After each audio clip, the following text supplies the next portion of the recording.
നമുക്ക് ഈ ശുശ്രൂഷ ആരംഭിക്കാം. നമ്മുടെ അതിനുടെ ആരംഭം പിതാവിൻ്റെയും പുത്രൻ്റെയും പരിശുദ്ധാത്മാവിൻ്റെയും നാമത്തിൽ തന്നെ. ആമേൻ. ദാവീദ് പുത്രന് ഓശന്ന. കർത്താവിൻ്റെ നാമത്തിൽ വരുന്നവൻ വാഴ്ത്തപ്പെട്ടവൻ, അത്യുന്നതങ്ങളിൽ ഓശന്ന. പ്രാർത്ഥിക്കാം. കരുണയും സ്നേഹവും നിറഞ്ഞ ഞങ്ങളുടെ സ്വർഗീയ പിതാവേ, കർത്താവെ, വിശുദ്ധ ദിവസത്തെ ഓർത്ത് ഞങ്ങൾ അങ്ങേക്ക് നന്ദി കരേറ്റുന്നു. കഴിഞ്ഞ ഒരാഴ്ചപ്പെട്ട കാലം മുഴുവൻ അങ്ങയുടെ ദിവ്യമായ സാന്നിധ്യം ഞങ്ങളോട് കൂടെയിരുന്നു, ഞങ്ങളെ പരിപാലിച്ചു. അങ്ങ് ഞങ്ങളുടെ ജീവിതത്തിൽ നൽകിയിരിക്കുന്ന എല്ലാവിധമായിട്ടുള്ള നന്മകളെ ഓർത്ത് അങ്ങേക്ക് നന്ദിയും സ്തോത്രവും കരേറ്റുന്ന ഈ ആരാധനയിൽ അങ്ങയുടെ ദിവ്യമായ സാന്നിധ്യം ഞങ്ങളോട് കൂടെ ഇരിക്കുമാറാണമേ. ഞങ്ങളെ തന്നെ പൂർണ്ണമായിട്ട് തിരുസന്നിധിയിൽ സമർപ്പിച്ചുകൊണ്ട് അങ്ങേ ആരാധിക്കുവാനും അങ്ങേ സ്തുതിക്കുവാനും ഞങ്ങളെ അവിടുന്ന് സഹായിക്കണമേ. പ്രാർത്ഥന കേൾക്കുന്ന കൃപയ്ക്കായി സ്തോത്രം. യേശു ക്രിസ്തുവിൻ്റെ ധന്യമുള്ള നാമത്തിൽ തന്നെ. ആമേൻ.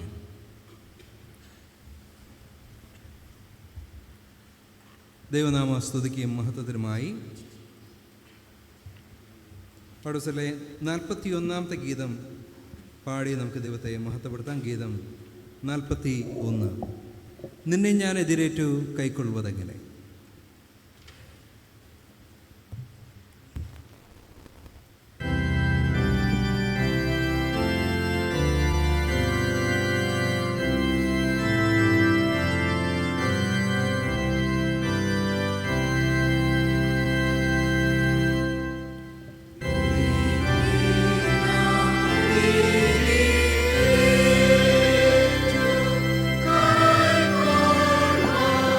Hey!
ക്രിസ്തുയേശുവിൽ വിശുദ്ധീകരിക്കപ്പെട്ടവരും വിളിക്കപ്പെട്ട വിശുദ്ധന്മാരും ആയുള്ളവരെ, അതിപരിശുദ്ധനും വാഴ്ത്തപ്പെട്ടവനുമായ നമ്മുടെ ദൈവത്തെ, തൻ്റെ ഏകജാതനായ പുത്രനെ നമ്മുടെ രക്ഷയ്ക്കായി നൽകിയത് നിരന്തരം ഓർത്തുകൊണ്ട് നാം വന്നിച്ച് ആരാധിക്കുന്നു. തൻ്റെ കൃപയുടെ വഴിച്ചിൽ നമുക്ക് വേണ്ടി മരിച്ചടക്കപ്പെടുകയും ദൈവശക്തിയാൽ തേജസ്സിൽ ഉയർപ്പിക്കപ്പെടുകയും ചെയ്ത അമൂല്യ സ്നേഹമുള്ള നമ്മുടെ പ്രിയകർത്താവായ യേശു ക്രിസ്തുവിനും നമുക്ക് സ്തോത്രവും ബഹുമാനവും അർപ്പിക്കാം. തൻ്റെ മരണമുഖാന്തരം ജീവങ്കലിലേക്ക് കടന്നു വന്നിട്ടുള്ള നമുക്ക് നമ്മുടെ രക്ഷിതാവിനെ ഈ നാഴികയിലും നമ്മുടെ ആയുഷ്കാലം മുഴുവനും സ്തുതിച്ച് ആരാധിക്കാം. എന്നാലും നാം പാപം ചെയ്തു പോയിട്ടുള്ളവരും ദൈവത്തിൻ്റെ പരിശുദ്ധ സന്നിധി നിൽപ്പാൻ യോഗ്യതയില്ലാത്തവരും ആണെന്നോർത്ത് പരമാർത്ഥമായ അനുതാപത്തോടെ നാം നമ്മുടെ പാപം ഏറ്റുപറയുക. നമുക്ക് മുട്ടുകളെ മടക്കാം. നമ്മെ തന്നെ ദൈവത്തിൻ്റെ സന്നിധിയിൽ പൂർണ്ണമായിട്ട് സമർപ്പിക്കാം. ഒരു ഓശാന ഞായർ ദിവസം നമുക്ക് ദൈവത്തിൻ്റെ സന്നിധിയിൽ ആലയത്തിലായിരിക്കാൻ, ഈ വിശുദ്ധ ആരാധനയിൽ പങ്കെടുക്കുവാൻ ദൈവം നൽകിയിരിക്കുന്ന സാവകാശയോർത്ത് ദൈവത്തിന് നന്ദി കരയറ്റാം. ലോകത്തിൻ്റെ രക്ഷകനായി, മശിയായി, അത്യുന്നതൻ്റെ പുത്രനായി വരുന്ന ആ കർത്താവിനെ സ്വീകരിക്കുവാനും ആ കർത്താവിനെ നമ്മുടെ ജീവിതത്തിൽ എതിരേൽക്കുവാനും നമ്മെ തന്നെ പൂർണ്ണമായിട്ട് ദൈവത്തിൻ്റെ സന്നിധിയിൽ വിനയപ്പെടുത്താം.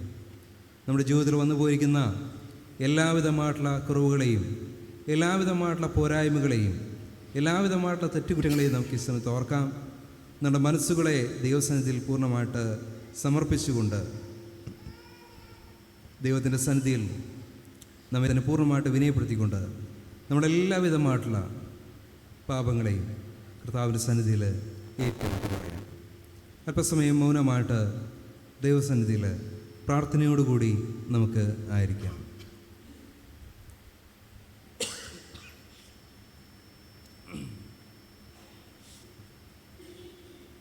അനുതാപ ഹൃദയത്തോടുകൂടി 9ാം ഗീതം നമുക്ക് ആലപിക്കാം. എഴുന്നു ഞാൻ, എഴുന്നു ഞാൻ.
അനുതാപ ഹൃദയത്തോടു കൂടി രണ്ടാമത്തെ അനുതാപ പ്രാർത്ഥനയും നമുക്ക് പങ്കുചേരാം.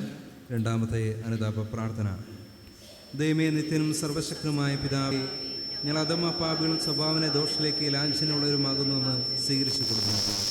നന്മ ശിവസ്തയെ പ്രാപ്തിയില്ലാത്ത ഞങ്ങൾ തിരുകൽപ്പനകളെ പല പ്രാകാരണങ്ങൾ ലംഘിച്ച് ന്യായമായ ശിക്ഷാവധി ഞങ്ങളുടെ മേൽ വരുത്തിക്കൂട്ടിയിരിക്കുന്നു.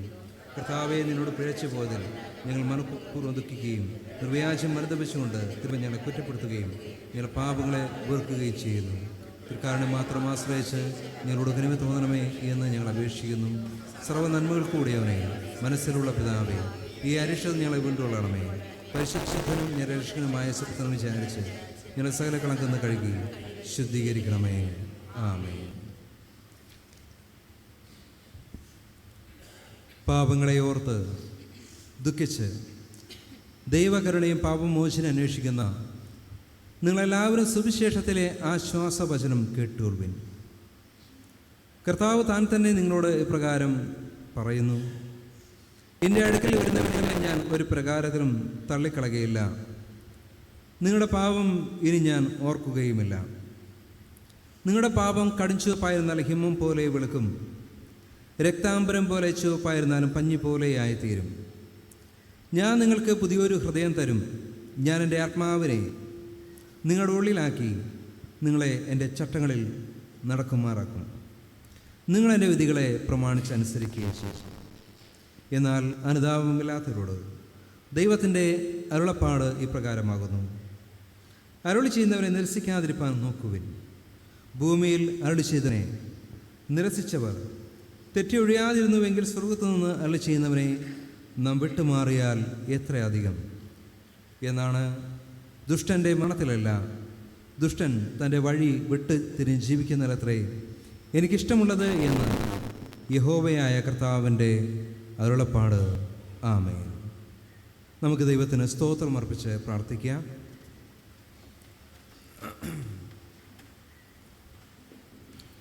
സർവശക്തനായ ദൈവമേ, മനസ്സിലുള്ള പിതാവേ, ഞങ്ങളോട് സകല മനുഷ്യരോടും കാണിച്ചു വരുന്ന ദയാ വാത്സല്യങ്ങൾക്കായി കൊള്ളരുതാത്ത ഞങ്ങൾ ഉള്ളൊഴിഞ്ഞ നന്ദി ഏറ്റവും താഴ്മയിൽ അർപ്പിച്ചു കൊടുക്കുന്നു. ഞങ്ങളെ സൃഷ്ടിച്ചതിനും പരിപാലിച്ചു വരുന്നതിനും ഈ ആയുസ്സിൽ അനുഗ്രഹിച്ചതിനും ഞങ്ങൾ തിരുനാമത്തിന് സ്തോത്രം അർപ്പിക്കുന്നു. എന്നാൽ എല്ലാറ്റിനും ഇതേ ഞങ്ങളുടെ കർത്താവായ യേശുക്രിസ്തു മുഖാന്തരം ലോകത്തെ വീണ്ടെടുത്ത അമൂല്യ സ്നേഹം നിമിത്തവും തിരുവചന വിശുദ്ധ ചൊൽക്കുറികൾ യേശുക്രിസ്തു മുഖാന്തരം ലഭിക്കാനുള്ള തേജസ്സിൻ്റെ പ്രത്യാശ എന്നിവ ഞങ്ങൾക്ക് നൽകിയ നിമിത്തവും ഞങ്ങൾ തിരുനാമത്തെ വാഴ്ത്തുന്നു. ആമേൻ. കർത്താവേ, സ്വർഗസ്വപിതാവേ, ഞങ്ങൾ പരമാർത്ഥമായി നന്ദി കാണിപ്പാനായും തിരുസേവയ്ക്കായി ഞങ്ങളെ മുഴുവനും സമർപ്പിച്ചും ഞങ്ങളുടെ ആയുഷ്കാലമൊക്കെയും തിരുമ്പിൽ വിശുദ്ധിയിലും നീതിയിലും ജീവിച്ചുകൊണ്ട് അതിനാൽ മാത്രമല്ല നടപ്പിനാലും കൂടെ തിരുസ്തുതിയെ വർണ്ണിപ്പാനും തൃക്കാരണങ്ങൾ വേണ്ടുവണ്ണം ബോധിപ്പാനായി ഞങ്ങളെ പ്രാപ്തരാക്കണമേ. ഇതൊക്കെയും കർത്താവായ യേശുക്രിസ്തുവിൻ്റെ നാമത്തിൽ ഞങ്ങൾ അപേക്ഷിക്കുന്നു. വാഴ്ത്തപ്പെട്ട പുത്രനും പിതാവിനോടും പരിശുദ്ധാത്മാനോടും കൂടെ സദാകാലവും സകല ബഹുമാനവും മഹത്വവും ഉണ്ടായിരിക്കട്ടെ. ആമേൻ. നഗരപ്രവേശന ദിനമായ ഇന്നത്തേക്കുള്ള പ്രത്യേക പ്രാർത്ഥന.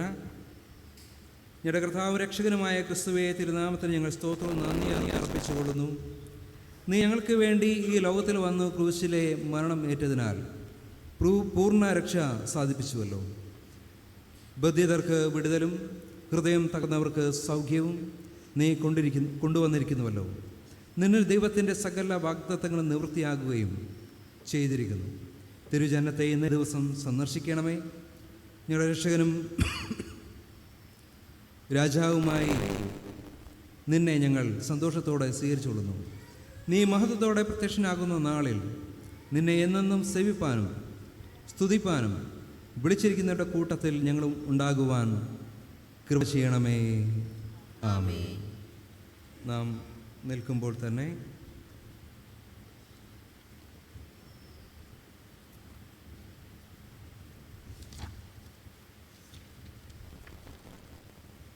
ആരാധനാ സങ്കീർത്തനങ്ങളിൽ 25-ാം സങ്കീർത്തനം വാക്യം പ്രതിവാക്യമായി നമുക്ക് വായിക്കാം.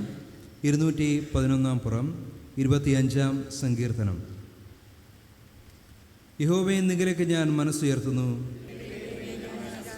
ഞാൻ ലജ്ജിച്ചു പോകരുതേ. നിന്നെ കാത്തിരിക്കുന്ന ഒരുത്തരും ലജ്ജിച്ചു പോകുകയില്ല. യഹോവേ, നിന്റെ വഴികളെ എന്നെ അറിയിക്കണമേ. നിന്റെ സത്യത്തിൽ എന്നെ നടത്തി എന്നെ പഠിപ്പിക്കണമേ. നീ എൻ്റെ രക്ഷയുടെ ദൈവമാകുന്നുവല്ലോ. യഹോവേ, നിന്റെ കരുണയും ദയയും ഓർക്കണമേ. എൻ്റെ ബാല്യത്തിലെ പാപങ്ങളെയും എൻ്റെ ലംഘനങ്ങളെയും ഓർക്കരുതേ. യഹോവ നല്ലവനും നേരുള്ളവനുമാകുന്നു. അതുകൊണ്ട് ഞാൻ പാപികളെ നേർവഴി നയിക്കുന്നു. സൗമ്യതയുള്ളവരെ അവൻ ന്യായത്തിൽ നടത്തുന്നു. സൗമ്യതയുള്ളവർക്ക് തന്റെ വഴി പഠിപ്പിച്ചു കൊടുക്കുന്നു. യഹോവയുടെ നിയമവും സാക്ഷ്യങ്ങളും പ്രമാണിക്കുന്നവർക്ക് അവന്റെ പാതകളൊക്കെ ദയയും സത്യവുമാകുന്നു. യഹോവേ, എൻ്റെ അകൃത്യം വലിയത്. എന്റെ നാമനിമിത്തം രക്ഷിക്കണമേ. ആമേൻ. എല്ലാവർക്കും ഇരിക്കാം.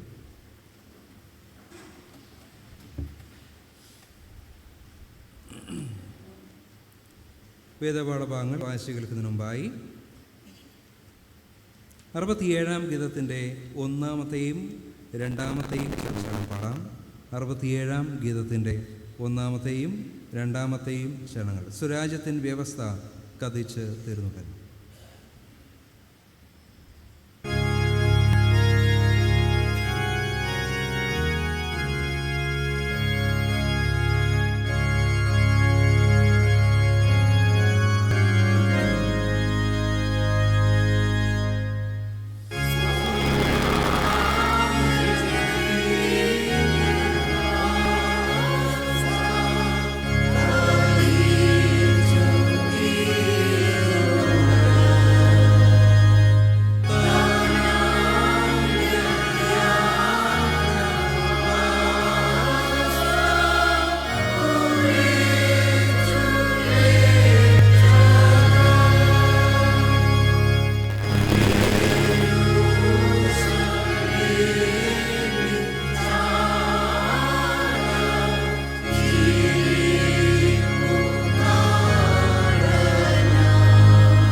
സഭയ്ക്കിരിക്കാം.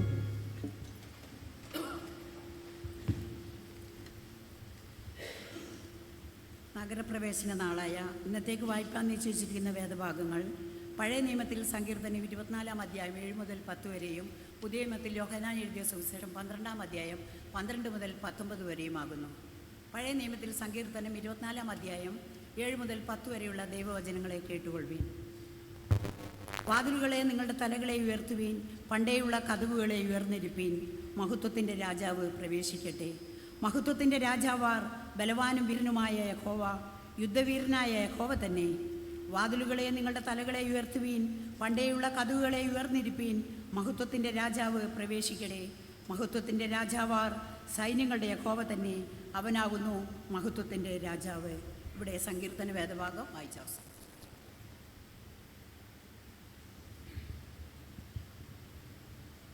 പുതിയ നിയമ വേദപാഠഭാഗം വായിച്ചു കേൾക്കുന്നതിന് മുമ്പായി നാം പാടിയ 67-ാം ഗീതത്തിൻ്റെ 3-ാമത്തെ ചരണം പാടാം. 67-ാം ഗീതത്തിൻ്റെ 3-ാമത്തെ ചരണം. എന്നാൽ പുനരുദ്ധാനം ഭവിക്കും 3-ാം നാൾ.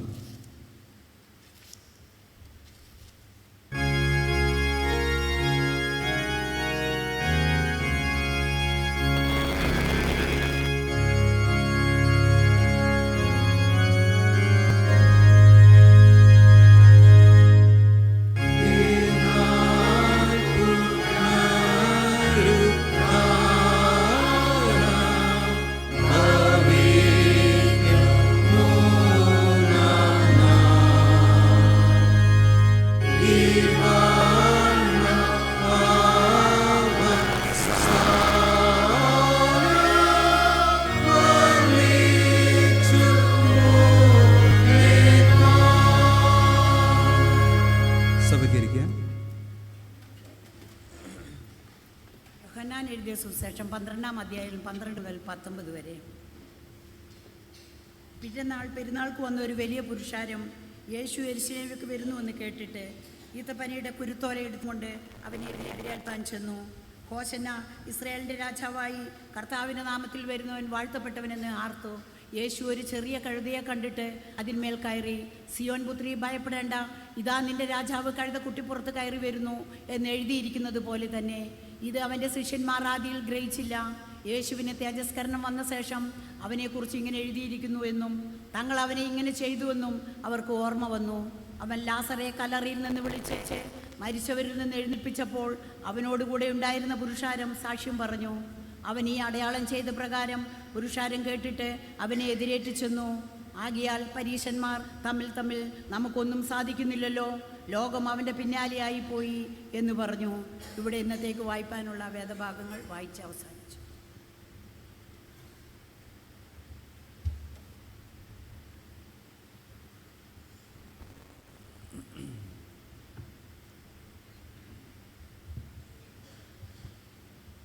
മനസ്സിലുള്ള പിതാവായ ദൈവം തിരുവചനത്തിൽ തൻ്റെ സമ്പൂർണ്ണ സ്നേഹം നമുക്ക് വെളിപ്പെടുത്തിയിരിക്കാനും ക്രിസ്തുയേശുവിൽ നമ്മെ തൻ്റെ സമൃദ്ധിയായ കൃപകൾക്ക് അംശങ്ങളാകുവാൻ ക്ഷണിച്ചിരിക്കാനും തന്നെയുള്ള വിശ്വാസം ഞാൻ പറയുന്നതിൻ്റെ പിന്നാലെയായി നിങ്ങളും സ്വീകരിച്ചൊല്ലുവാൻ ഞാൻ നിങ്ങളെ പ്രബോധിപ്പിക്കുന്നു. നമുക്ക് എല്ലാവർക്കും എഴുന്നേറ്റ് നിന്ന് അപ്പോസ്തല വിശ്വാസ പ്രമാണം സ്വീകരിച്ച് ചൊല്ലാം. സ്വർഗങ്ങൾക്കും ഭൂമിക്കും സൃഷ്ടാവായി സർവശക്തനായ പിതാവായിരിക്കുന്ന ദൈവത്തെങ്കിൽ ഞാൻ വിശ്വസിക്കുന്നു. അവൻ്റെ ഏകപുത്രനായ നവകർത്താവായ യേശു ക്രിസ്തുവിലും ഞാൻ വിശ്വസിക്കുന്നു. അവൻ പരിശുദ്ധാത്മാവിനാൽ മറിയ എന്ന കനിയിൽ ഉൽപ്പാദനായി ജനിച്ച് പൊന്തിയോസ് പിലാത്തോസിന്റെ കീഴിൽ കഷ്ടമനുഭവിച്ചു, കുരിശിൽ വിട്ട് മരിച്ചു, അടക്കപ്പെട്ടു, പാതാളത്തിലിറങ്ങി, മൂന്നാം ദിവസം ഉയർന്നേറ്റു സുഖമാണ്. സർവശക്തനായ പിതാവായ ദൈവത്തിൻ്റെ വലത്തുഭാഗത്തിരിക്കുന്നു. അവിടെ നിന്ന് ജീവിക്കുന്നവരെയും മരിച്ചവരെയും ന്യായവിധിപ്പ് അനുഭവിക്കുകയും ചെയ്യും. പരിശുദ്ധാത്മാവിനും വിശുദ്ധന്മാരുടെ കൂട്ടായ്മയാകുന്ന ശുദ്ധ സാധാരണ സഭയിലും പാപമോചനത്തിലും ശരീരത്തോടെ ജീവിച്ച് നിൽക്കുന്നതിലും നിത്യജീവങ്കിലും ഞാൻ വിശ്വസിക്കുന്നു. എല്ലാവർക്കും ഇരിക്കാം.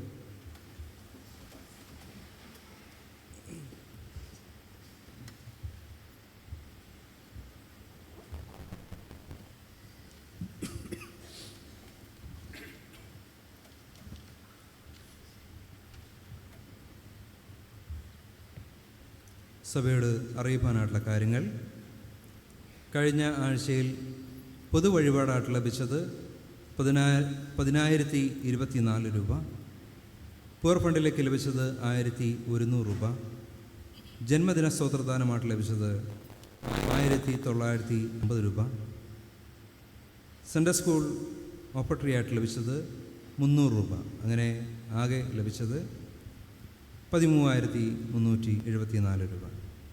11/4/2025 വെള്ളിയാഴ്ച പ്രാർത്ഥനയിൽ സ്തോത്ര കാഴ്ചയായിട്ട് ലഭിച്ചത് 700 രൂപ. വെള്ളിയാഴ്ച ദിവസങ്ങളിൽ പതിവ് പോലെ രാവിലെ 10:30 മണിക്ക് ഉപവാസ പ്രാർത്ഥനയും വൈകുന്നേരം 7 മണിക്ക് വെള്ളിയാഴ്ച മധ്യസ്ഥ പ്രാർത്ഥനയും ഉണ്ടായിരിക്കുന്നതാണ് എന്ന കാര്യം അറിയിക്കുന്നു. കഴിയുന്ന എല്ലാവരും ഈ പ്രാർത്ഥനകളിൽ പങ്കെടുക്കണമെന്ന് അറിയിക്കുന്നു. കഴിഞ്ഞ ആഴ്ചയിൽ 10-ാം തീയതി ഈ വർഷത്തെ നമ്മുടെ VBS ഏറ്റവും അനുഗ്രഹപ്രദമായിട്ട് സമാപിക്കുകയുണ്ടായി. VBSൻ്റെ പ്രവർത്തനങ്ങൾക്ക് നേതൃത്വം നൽകിയ എല്ലാ ഡയറക്ടേഴ്സിനോടും ടീച്ചേഴ്സിനോടും ഉള്ള നന്ദി സ്നേഹവും ഈ സമയത്ത് അറിയിക്കുന്നു. VBSൻ്റെ ദൈനംദിന ചെലവുകൾക്ക് സംഭാവനകൾ നൽകി സഹകരിച്ച എല്ലാ സഭാമക്കളോടുമുള്ള നന്ദി സ്നേഹവും ഞാൻ ഈ സമയത്ത് ദൈവനാമത്തിൽ അറിയിക്കുന്നു. VBSൻ്റെ നടത്തിപ്പിന് എല്ലാ ദിവസവും വരികയും വളണ്ടിയേഴ്സായിട്ട് പ്രവർത്തിക്കുകയും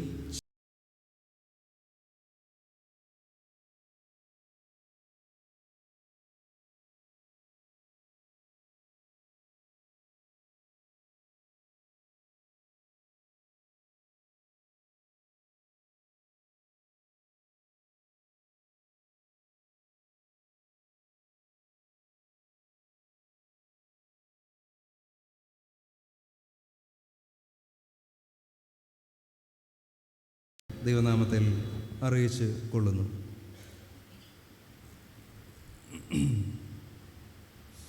ഇന്നത്തെ നമ്മുടെ ആരാധനയെ നമ്മുടെ സഭയിൽ നിന്നും സെമിനാരി പഠനം കഴിഞ്ഞ് തിരിച്ചെത്തിയിരിക്കുന്ന വിപിൻ ജോസഫ് ഉപദേശി നമ്മുടെ കൂടെ ഇന്ന് ആരാധനയിൽ പങ്കെടുക്കുന്നു.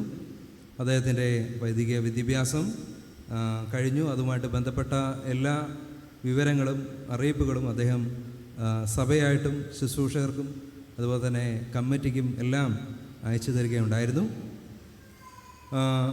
പ്രിയദാസൻ എന്ന് നമ്മോട് തിരുവചനത്തിൽ നിന്ന് സംസാരിക്കുന്നതായിരിക്കും എന്ന കാര്യവും സഭയെ അറിയിക്കുന്നു.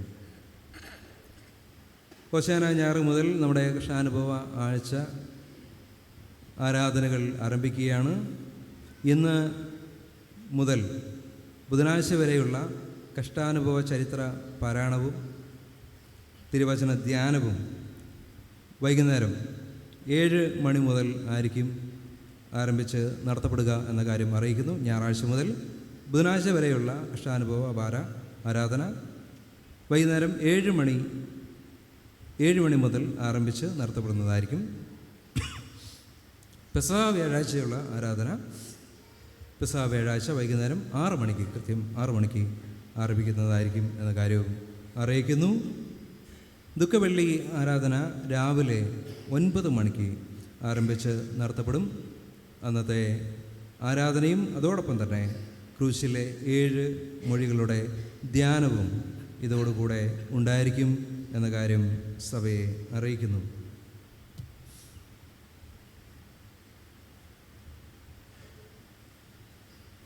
ദുഃഖശനി ആരാധന ശനിയാഴ്ച ദിവസം വൈകുന്നേരം 7 മണിക്കായിരിക്കും നടത്തപ്പെടുക എന്ന കാര്യം അറിയിക്കുന്നു. ഈസ്റ്റർ ദിവസത്തെ ആരാധന ഈസ്റ്റർ ഞായർ രാവിലെ 8 മണിക്ക് ആരംഭിച്ച് നടത്തപ്പെടുന്നതായിരിക്കും. ഈസ്റ്റർ ആരാധന രാവിലെ 8 മണിക്ക് ആരംഭിച്ച് നടത്തപ്പെടുന്നതായിരിക്കും.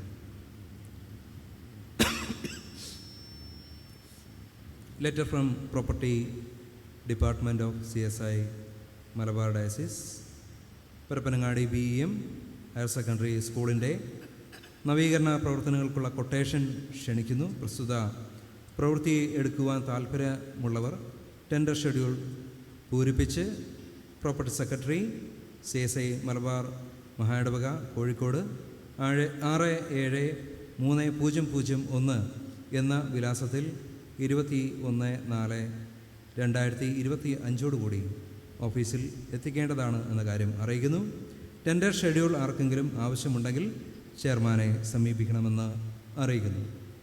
മഹായിടവക സൺഡേ സ്കൂൾ താലന്തോത്സവം ഏപ്രിൽ മാസം 25-ാം തീയതി കോഴിക്കോട് CSI കത്തീഡ്രലിൽ വെച്ച് നടത്തപ്പെടുന്നു എന്ന കാര്യം അറിയിക്കുന്നു. നമ്മുടെ സഭയിൽ നിന്നും ഈ ഒരു താലന്തോത്സവത്തിലേക്ക് പോകുവാനുള്ള കുഞ്ഞുങ്ങളെ സൺഡേ സ്കൂൾ ടീച്ചേഴ്സ് പോകാൻ വേണ്ടി ക്രമീകരണങ്ങൾ ചെയ്യണമേ എന്ന് അറിയിക്കുന്നു. Bishop circular passion week service ആയി ജർമ്മനിയിൽ ബിഷപ്പ് പോകുന്നതിനാൽ പാഷൻ വീക്കിൽ നമ്മുടെ തിരുമേനി സ്ഥലത്തുണ്ടായിരിക്കില്ല എന്ന കാര്യം സഭയെ അറിയിക്കുന്നു. അതിനു പകരം ക്ലർജി സെക്രട്ടറി ആയിരിക്കുന്ന റവറൻഡ് ജേക്കബ് ദാനിയൽ അച്ഛൻ ബിഷപ്പ് കമ്മീസറിയായിട്ട് സേവനം ചെയ്യുന്നതായിരിക്കും. ഇന്ന് വൈകുന്നേരം 4 മണിക്ക് നേരത്തെ അറിയിച്ചതുപോലെ കൺഫർമേഷൻ കുട്ടികളുടെ രക്ഷിതാക്കളുടെ ഒരു മീറ്റിംഗ് ഉണ്ടായിരിക്കും. എല്ലാ രക്ഷിതാക്കളും വൈകുന്നേരം 4 മണിക്ക് തന്നെ എത്തിച്ചേരണമെന്ന് അറിയിക്കുന്നു. അതിനുശേഷം 4:30 കൺഫർമേഷൻ ക്ലാസ്സും ഉണ്ടായിരിക്കുന്നതാണ് എന്ന കാര്യം അറിയിക്കുന്നു. നമ്മുടെ സഭയിൽ ഇപ്പോൾ ട്രഷറർ ഇല്ലാത്ത സാഹചര്യത്തിൽ ഒരു പുതിയ ട്രഷററെ തിരഞ്ഞെടുക്കുന്നതിന് വേണ്ടിയിട്ടുള്ള മീറ്റിംഗ് കഴിഞ്ഞ ദിവസത്തിൽ കൂടുകയുണ്ടായി. എന്നാൽ ആ മീറ്റിങ്ങുകളിൽ ഒരു പുതിയ ട്രഷററെ തിരഞ്ഞെടുക്കാൻ കഴിയാത്ത സാഹചര്യം നിലനിൽക്കുന്നതിനാൽ ഈ മാസം അവസാനം വരെ ചെയർമാനെയും സെക്രട്ടറിയെയും സഭയുടെ കണക്കുകൾ നടത്തുന്നതിന് വേണ്ടി ചുമതലപ്പെടുത്തിയിരിക്കുന്നു എന്ന കാര്യം സഭയെ അറിയിക്കുന്നു. എല്ലാവരും പുതിയൊരു ട്രഷറർ തിരഞ്ഞെടുക്കുന്നതിന് വേണ്ടി ആത്മാർത്ഥമായിട്ട് നിങ്ങളുടെ പ്രാർത്ഥനയിൽ ഓർക്കണമെന്ന് ദൈവനാമത്തിൽ അറിയിക്കുന്നു. CSI ക്രൈസ്റ്റ് ചർച്ച് പരപ്പേരി അതിൻ്റെ കൺവെൻഷൻ ഇന്നലെയും ഇന്നുമായിട്ട് നടത്തപ്പെടുന്നുണ്ട്. അതിലേക്ക് നമ്മെ ക്ഷണിച്ചിട്ടുണ്ട്. കഴിയുന്ന എല്ലാവരും പരപ്പേരി സഭയിൽ വെച്ച് നടക്കുന്ന കൺവെൻഷനിൽ പങ്കെടുക്കണമെന്ന് ദൈവനാമത്തിൽ അറിയിക്കുന്നു. ഇന്ന് ആരാധനയ്ക്ക് ശേഷം അരി വിതരണം ഉണ്ടായിരിക്കുന്നതാണ്. കഴിയുന്ന എല്ലാവരും ഇന്ന് തന്നെ നിങ്ങളുടെ അരി വാങ്ങിച്ചുകൊണ്ട് പോകണമെന്ന് ദൈവനാമത്തിൽ അറിയിക്കുന്നു.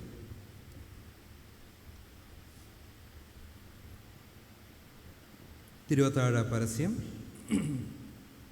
കർത്താവിൽ പ്രിയപ്പെട്ടവരെ, കർത്താവിന് ഇഷ്ടമെങ്കിൽ ഈ വരുന്ന പെസഹ വ്യാഴാഴ്ച ഈ സഭയിൽ തിരുവത്താഴം ഉണ്ടാകും. ഇത് എൻ്റെ ഓർമ്മയ്ക്കായി ചെയ്യുവാനെന്ന് കർത്താവ് തൻ്റെ ശിഷ്യന്മാരോട് കൽപ്പിച്ചതിനാൽ ഈ വിശുദ്ധ ചൊൽക്കുറി കർത്താവ് താൻ തന്നെ സ്ഥാപിച്ചു എന്ന് ഓർത്തുകൊള്ളുവിൻ.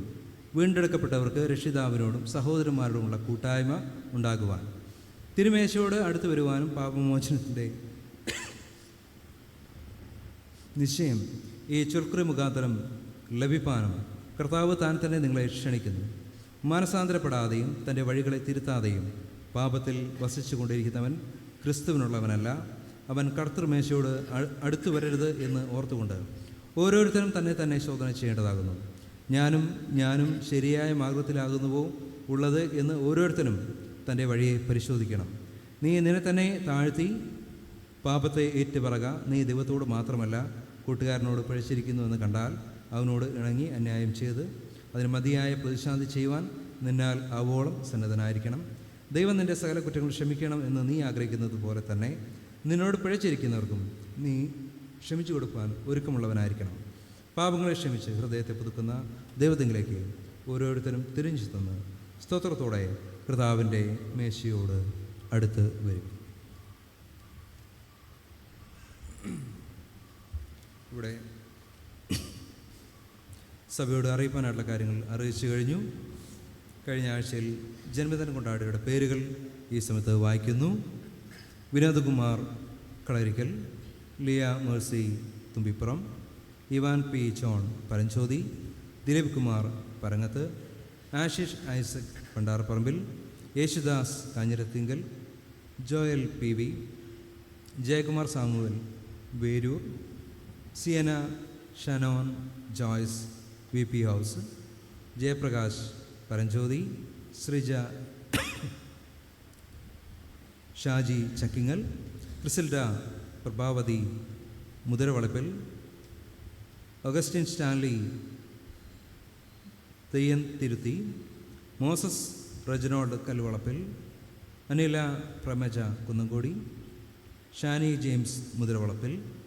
ഇന്ന് ജന്മദിനം കൊണ്ടാടുന്നത് സുധ ജാൻസി കരയകത്ത്, പോൾ ജയപ്രകാശ് മഠത്തിൽ. ഈ പ്രിയപ്പെട്ടവരെ നമുക്ക് ഈ സമയത്ത് ദൈവസന്നിധിയിൽ പ്രാർത്ഥനയിൽ ഓർക്കാം. അതുപോലെ പലവിധമായിട്ടുള്ള ദൈവകൃപകൾ പ്രാപിച്ചവരെയും വിവാഹ വാർഷികം കഴിഞ്ഞവരെയും ഒക്കെ നമുക്ക് ഈ സമയത്ത് പ്രാർത്ഥനയിൽ ഓർക്കാം. 149 ഗീതത്തിൻ്റെ 1-ാമത്തെ ചരണം പാടാം. ഇന്ന് രക്ഷിതാവേ കഴിഞ്ഞു പിന്നെയും.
ഞങ്ങളുടെ ജീവൻ്റെ നാഥനും ജീവൻ്റെ പരിപാലകനുമായ സ്വർഗീയ പിതാവേ, കർത്താവെ, ഞങ്ങളുടെ സഭയിൽ കഴിഞ്ഞ ആഴ്ചയിൽ ജന്മദിനം കൊണ്ടാടിയ പ്രിയപ്പെട്ട മക്കളെല്ലാവരെയും കർത്താവിൻ്റെ കരങ്ങളിലേക്ക് സമർപ്പിക്കുന്നു.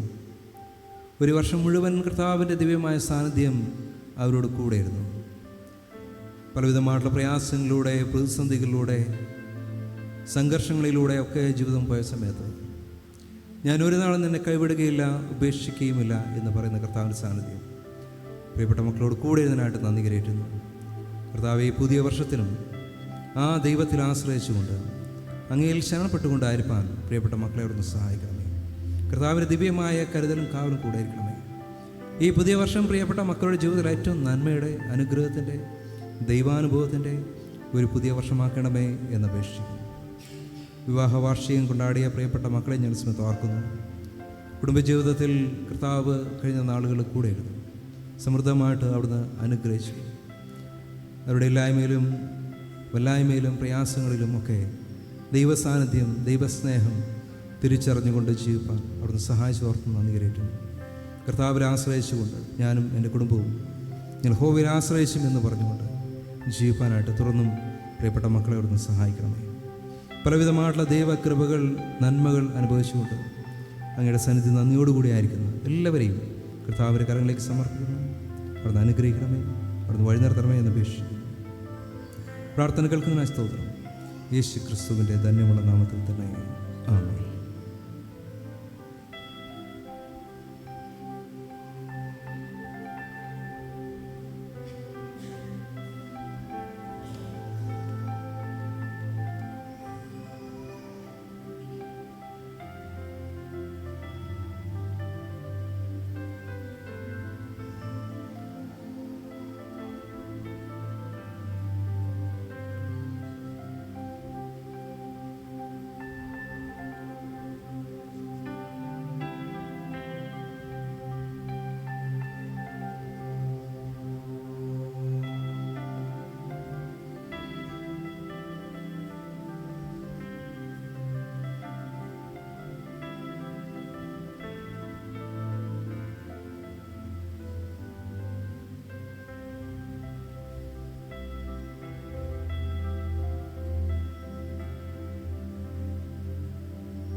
നമ്മുടെ കർത്താവായ യേശു ക്രിസ്തുവിൻ്റെ കൃപയും ദൈവത്തിൻ്റെ സ്നേഹവും പരിശുദ്ധാത്മാവിൻ്റെ കൂട്ടായ്മയും കാവലും നിങ്ങളോട് കൂടെ എന്നും എല്ലായ്പ്പോഴും ഉണ്ടായിരിക്കുമാറാകട്ടെ. ആമേൻ.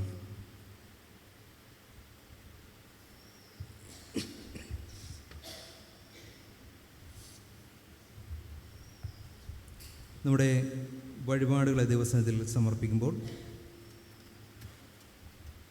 പടുവസിലെ 167 ഗീതം പാടാം. ഗീതം 167. തോഴരെ രക്തമൊഴുക്കിയ നൽബലിയാടും സിംഹവുമായി ജീവിച്ചവനെ സ്തുതിപ്പാടും.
നമ്മുടെ വഴിപാടുകളെ ദൈവസന്നിധിയിൽ സമർപ്പിച്ചുകൊണ്ട് നമുക്ക് പ്രാർത്ഥിക്കാം.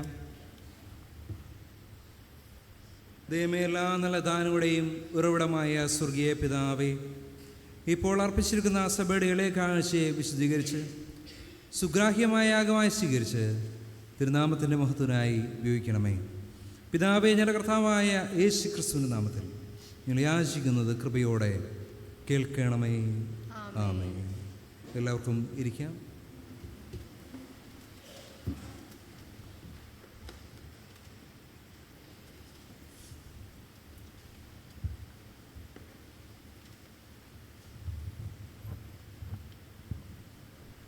മധ്യസ്ഥ പ്രാർത്ഥനയ്ക്കായിട്ട് നമുക്ക് നമ്മുടെ തലകളെ വണക്കാം. ഓരോരുവനും മറ്റുള്ളവർക്ക് വേണ്ടി പ്രാർത്ഥിക്കണമെന്ന് വിശുദ്ധ അപ്പോസ്തലന്മാർ മുഖാന്തരം നമ്മുടെ കർത്താവ് അരുളി ചെയ്തിരിക്കുകയാൽ നമുക്ക് പക്ഷവാദം ചെയ്ത് പ്രാർത്ഥിക്കാം. ഓരോ അപേക്ഷയുടെയും പിന്നാലെ കർത്താവെ ഞങ്ങളെ കേൾക്കണമേ എന്ന് പ്രതിവാക്യമായി പറയാം. കർത്താവെ ഞങ്ങളെ കേൾക്കണമേ എന്ന്. സാർവത്രിക തിരുസഭയ്ക്ക് വേണ്ടി നമുക്ക് പ്രാർത്ഥിക്കാം. സർവശക്തനും കാരുണ്യവാനുമായ ദൈവമേ, ഞങ്ങളുടെ കർത്താവായ യേശു ക്രിസ്തുവിൻ്റെ പിതാവേ, പ്രിയപുത്രനെ വിചാരിച്ച് തിരുസഭയെ കൃപയോടെ കടാക്ഷിക്കണമേ. തിരുവചനത്തിൽ അടങ്ങിയിരിക്കുന്ന ശക്തി, നിർമ്മലത എന്നിവയെ കാത്തുകൊള്ളുവാൻ സഹായിക്കണമേ. പരിശുദ്ധാത്മാവിൻ്റെ സഹായം നൽകി തിരുസഭയുടെ സാക്ഷ്യം സഫലമാക്കണമേ. അന്യമതസ്ഥർക്ക് വിശ്വാസവും മാനസാന്തരം നൽകുകയും ഇസ്രായേലിൻ്റെ ചിതറിപ്പോയ ആടുകളെ ചേർത്തുകൊള്ളുകയും ചെയ്യണമേ. ഞെരുക്കത്തിലും പീഡനങ്ങളിലും ഇരിക്കുന്ന സഭകളെ ഞങ്ങൾ പ്രത്യേകമായും തിരുമുമ്പിൽ ഓർക്കുന്നു. ആ സഭകൾക്ക് ജ്ഞാനവും ബലവും ലോകത്തെ ജയിക്കുന്ന ജയമായ വിശ്വാസവും നൽകണമേ. ആമേൻ. നമ്മുടെ എല്ലാ മിഷൻ സംഘങ്ങളെയും സഭകളെയും സമർപ്പിച്ച് പ്രാർത്ഥിക്കാം. കർത്താവെ, ഞങ്ങളുടെ എല്ലാ മിഷൻ സംഘങ്ങളെയും സഭകളെയും ഐക്യസഭ മുഴുവനെയും അനുഗ്രഹിക്കണമേ. ഞങ്ങളുടെ സഭയുടെ മൂപ്പയോഗങ്ങളെയും പരിപാലക സംഘങ്ങളെയും സുനോദോസിനെയും തിരുസേവയിലുള്ള എല്ലാ ശുശ്രൂഷകന്മാരെയും പ്രവർത്തകന്മാരെയും പരിശുദ്ധാത്മാവിനാൽ നടത്തണമേ. ആമേൻ. നമ്മുടെ കുടുംബങ്ങൾക്ക് വേണ്ടി പ്രാർത്ഥിക്കാം. എല്ലാ ഭവനങ്ങളും കുടുംബങ്ങളും സമാധാനത്തിലും ഐക്യത്തിലും ഇരിപ്പാൻ സഹായിക്കണമേ. കുഞ്ഞുങ്ങളെയും വിദ്യാർത്ഥികളെയും പോറ്റി വളർത്തുവാൻ ഏർപ്പെട്ടിട്ടുള്ളവരുടെ പ്രയത്നങ്ങളെ അനുഗ്രഹിക്കണമേ. ഞങ്ങളുടെ മക്കളുടെ മനസ്സ് പരിശുദ്ധാത്മാവിൻ്റെ പ്രേരണയാൽ സത്യത്തിലേക്ക് നടത്തണമേ. അനാഥർ, വിധവമാർ, അഗതികൾ, പീഡിതർ എന്നിവരെ കാത്തു പുലർത്തണമേ. രോഗികൾക്കും വയോവൃദ്ധന്മാർക്കും മരണമടുത്തവർക്കും സമീപസ്ഥനാകണമേ. ആമേൻ. നമ്മുടെ ആരോഗ്യത്തിനും ഭദ്രതയ്ക്കും വേണ്ടി പ്രാർത്ഥിക്കാം. കർത്താവെ, ഞങ്ങളുടെ നാടും നഗരവും കരുണയോടെ പാലിക്കണമേ. യുദ്ധമത്സരങ്ങളിൽ നിന്നും അഗ്നിബാധ, പെരുവെള്ളം എന്നീ ആപത്തുകളിൽ നിന്നും മഹാമാരി, പകർച്ചവ്യാധി, ക്ഷാമം എന്നിവയിൽ നിന്നും പെട്ടെന്നുള്ള മരണത്തിൽ നിന്നും ഞങ്ങളെ ഉദ്ധരിക്കണമേ. ആമേൻ. രോഗികൾക്ക് വേണ്ടി നമുക്ക് പ്രാർത്ഥിക്കാം. നമ്മുടെ സഭയിൽ നമ്മുടെ അറിവിലും പരിചയത്തിലുമായിട്ട് രോഗാവസ്ഥയിൽ ആയിരിക്കുന്ന എല്ലാ പ്രിയപ്പെട്ടവരെയും തിരുമുമ്പാകെ നമുക്ക് സമർപ്പിച്ച് പ്രാർത്ഥിക്കാം. സൗഖ്യത്തിൻ്റെ അനുഭവം ജീവിതത്തിൽ നേരിട്ട് സാക്ഷ്യമായി സഭയിൽ വിളങ്ങുവാൻ തക്കവണ്ണം പ്രിയപ്പെട്ടവരെ അങ്ങ് സഹായിക്കുകയും സൗഖ്യപ്പെടുത്തുകയും ചെയ്യണമേ. രോഗികളെയും കഷ്ടപ്പെടുന്നവരെയും ഓർത്തുകൊള്ളണമേ. അവർ തങ്ങൾക്കുള്ള ഭാരം ക്ഷമയോടെ വഹിപ്പാനും പൂർണ്ണമായി ദിവ്യകൈകളിൽ ആശ്രയിപ്പാനും തിരുസാന്നിധ്യത്തിൽ ആശ്വാസം കണ്ടെത്തുവാനും കൃപ ചെയ്യണമേ. മരണത്തിന് നീക്കമെന്ന വിലാപവും കരച്ചിലും ദുഃഖവും തീർന്നു നീ ഞങ്ങളുടെ സകല കണ്ണുനീരും തുടച്ചു കളയുന്ന നാൾ വേഗം വരുത്തണമേ. ആമേൻ. ദൂരസ്ഥരായ മിത്രങ്ങൾക്ക് വേണ്ടി നമുക്ക് പ്രാർത്ഥിക്കാം. ദൈവമേ, ഞങ്ങളുമായി സ്നേഹബാന്ധവത്തിലിരിക്കുന്ന എല്ലാവരെയും തിരുകരുണാകാവലിൽ പരമേൽപ്പിക്കുന്നു. ഞങ്ങളുടെ സഭയുടെ അംഗങ്ങളായി ഞങ്ങളിൽ നിന്ന് അകന്നു ദൂരരാജ്യങ്ങളിലിരിക്കുന്ന എല്ലാവരുടെയും മധ്യ സന്നിധാനം ചെയ്യണമേ. തിരുകൂട്ടായ്മയിൽ നിന്ന് അകന്നിരിപ്പാൻ അവരാരെയും സമ്മതിക്കാതെ ധന്യവും പരിശുദ്ധവുമായ തിരുസംസർഗത്തിൽ ഞങ്ങളോടൊന്നിച്ച് അവരെയും കാത്തു സൂക്ഷിച്ചു കൊള്ളണമേ. ആമേൻ. ലോക സമാധാനത്തിന് വേണ്ടി നമുക്ക് പ്രാർത്ഥിക്കാം. സകല മനുഷ്യരുടെയും ഹൃദയത്തിൽ സമാധാനത്തിനായുള്ള ഉണ്മയായ ആകാംക്ഷയെ ഉജ്ജ്വലിപ്പിക്കണമേ. ഭൂമിയിലെ സകല വംശങ്ങളുടെയും നന്മയ്ക്ക് വേണ്ടി കൂടി ആലോചിക്കുന്ന എല്ലാവരെയും നിർമ്മലവും സമാധാനപരമായ ദിവ്യജ്ഞാനത്താൽ വഴി നടത്തണമേ. യുദ്ധമത്സരങ്ങളിൽ നിന്ന് ഞങ്ങളെ കാത്തുകൊള്ളണമേ. ദൈവസ്നേഹത്തിൻ്റെ പരിജ്ഞാനം കൊണ്ട് സർവ്വഭൂമിയും നിറയുമാറാക്കണമേ. ആമേൻ. ഒടുവിലായി നമ്മുടെ മരണനാഴികയും ഓർത്ത് പ്രാർത്ഥിക്കാം. ഞങ്ങളുടെ അന്ത്യനാഴിക അടുക്കുമ്പോഴും ഞങ്ങൾ മരണവേദനകളിൽ കൂടി കടക്കുമ്പോഴും ഞങ്ങൾ വിശ്വാസത്തോടെ നിദ്ര പ്രാപിപ്പാനും ഞങ്ങളുടെ ദേഹികൾ സമാധാനത്തോടെ പിരിഞ്ഞു പോകുവാനും കർത്താവെ, സർവശക്തിയുള്ള കരുണയാൽ തുണ നിൽക്കണമേ. തിരുമുഖം കണ്ട് ആനന്ദിപ്പാനും സകല ദൂതന്മാരോടും തിരഞ്ഞെടുക്കപ്പെട്ട ദൈവമക്കളോടും ഒന്നിച്ച് തിരുനാമത്തെ എന്നെന്നും വാഴ്ത്തി സ്തുതിച്ചു കൊണ്ടിരിപ്പാനും ആ മഹാദിനത്തിൽ ഞങ്ങളെ തേജോരാജ്യത്തിൽ ചേർത്ത് കൊള്ളണമേ. ആമേൻ,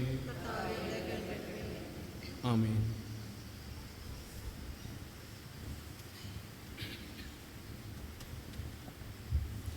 തിരുവചന ധ്യാനത്തിന് മുമ്പായി 321 ഗീതത്തിൻ്റെ 1-ാമത്തെയും 2-ാമത്തെയും 4-ാമത്തെയും ചരണം പാടാം.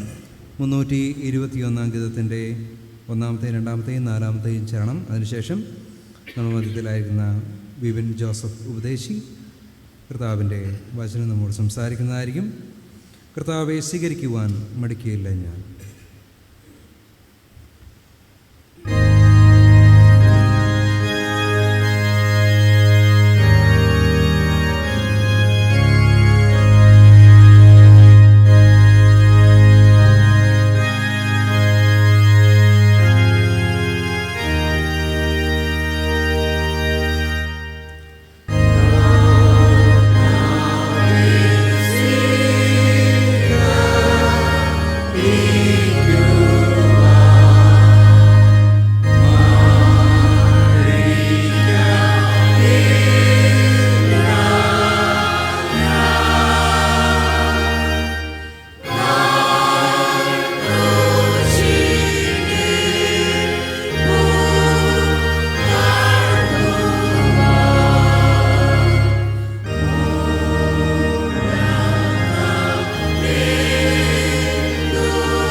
തിരുവചനത്തിലൂടെ ഞങ്ങളോട് ഇടപെടുകയും സംസാരിക്കുകയും സ്നേഹിക്കുകയും ചെയ്യുന്ന വാഴ്ത്തപ്പെട്ട ദൈവമേ, അനുഗ്രഹിക്കപ്പെട്ട നല്ല നിമിഷത്തിനായിട്ട് നന്ദി പറയുന്നു.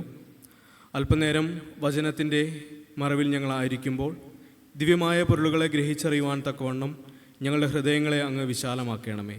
കർത്താവെ, തിരുവചനം ഞങ്ങളുടെ ജീവിതത്തിനും ഞങ്ങളുടെ ജീവിത നാഴികകളിലും പ്രകാശം പരത്തുന്നതിന് ഇടയാക്കി തീർക്കുവാൻ അവിടുന്ന് സഹായിക്കണമേ. തിരുവചനം ശ്രവിക്കുവാനോ ഉച്ചരിക്കുവാനോ ഞങ്ങൾ യോഗ്യതയുള്ളവരല്ല, എങ്കിലും അവിടുത്തെ പുത്രൻ്റെ നാമത്തിൽ ഞങ്ങൾ യോഗ്യരെ നീണ്ടിയിരിക്കുന്ന കൃപയ്ക്ക് നന്ദി പറയുന്നു.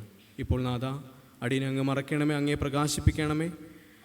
കർത്താവെ, അടിയൻ്റെ വായിലെ വാക്കുകളും അവിടുത്തെ മക്കളുടെ ഹൃദയങ്ങളിലെ ധ്യാനവും അങ്ങേക്ക് ഏറ്റവും ഇമ്പകരവും പ്രസാദകരവുമാക്കി തീർക്കുമാറാകണമേ. ആമേൻ. ഇരിക്കാം.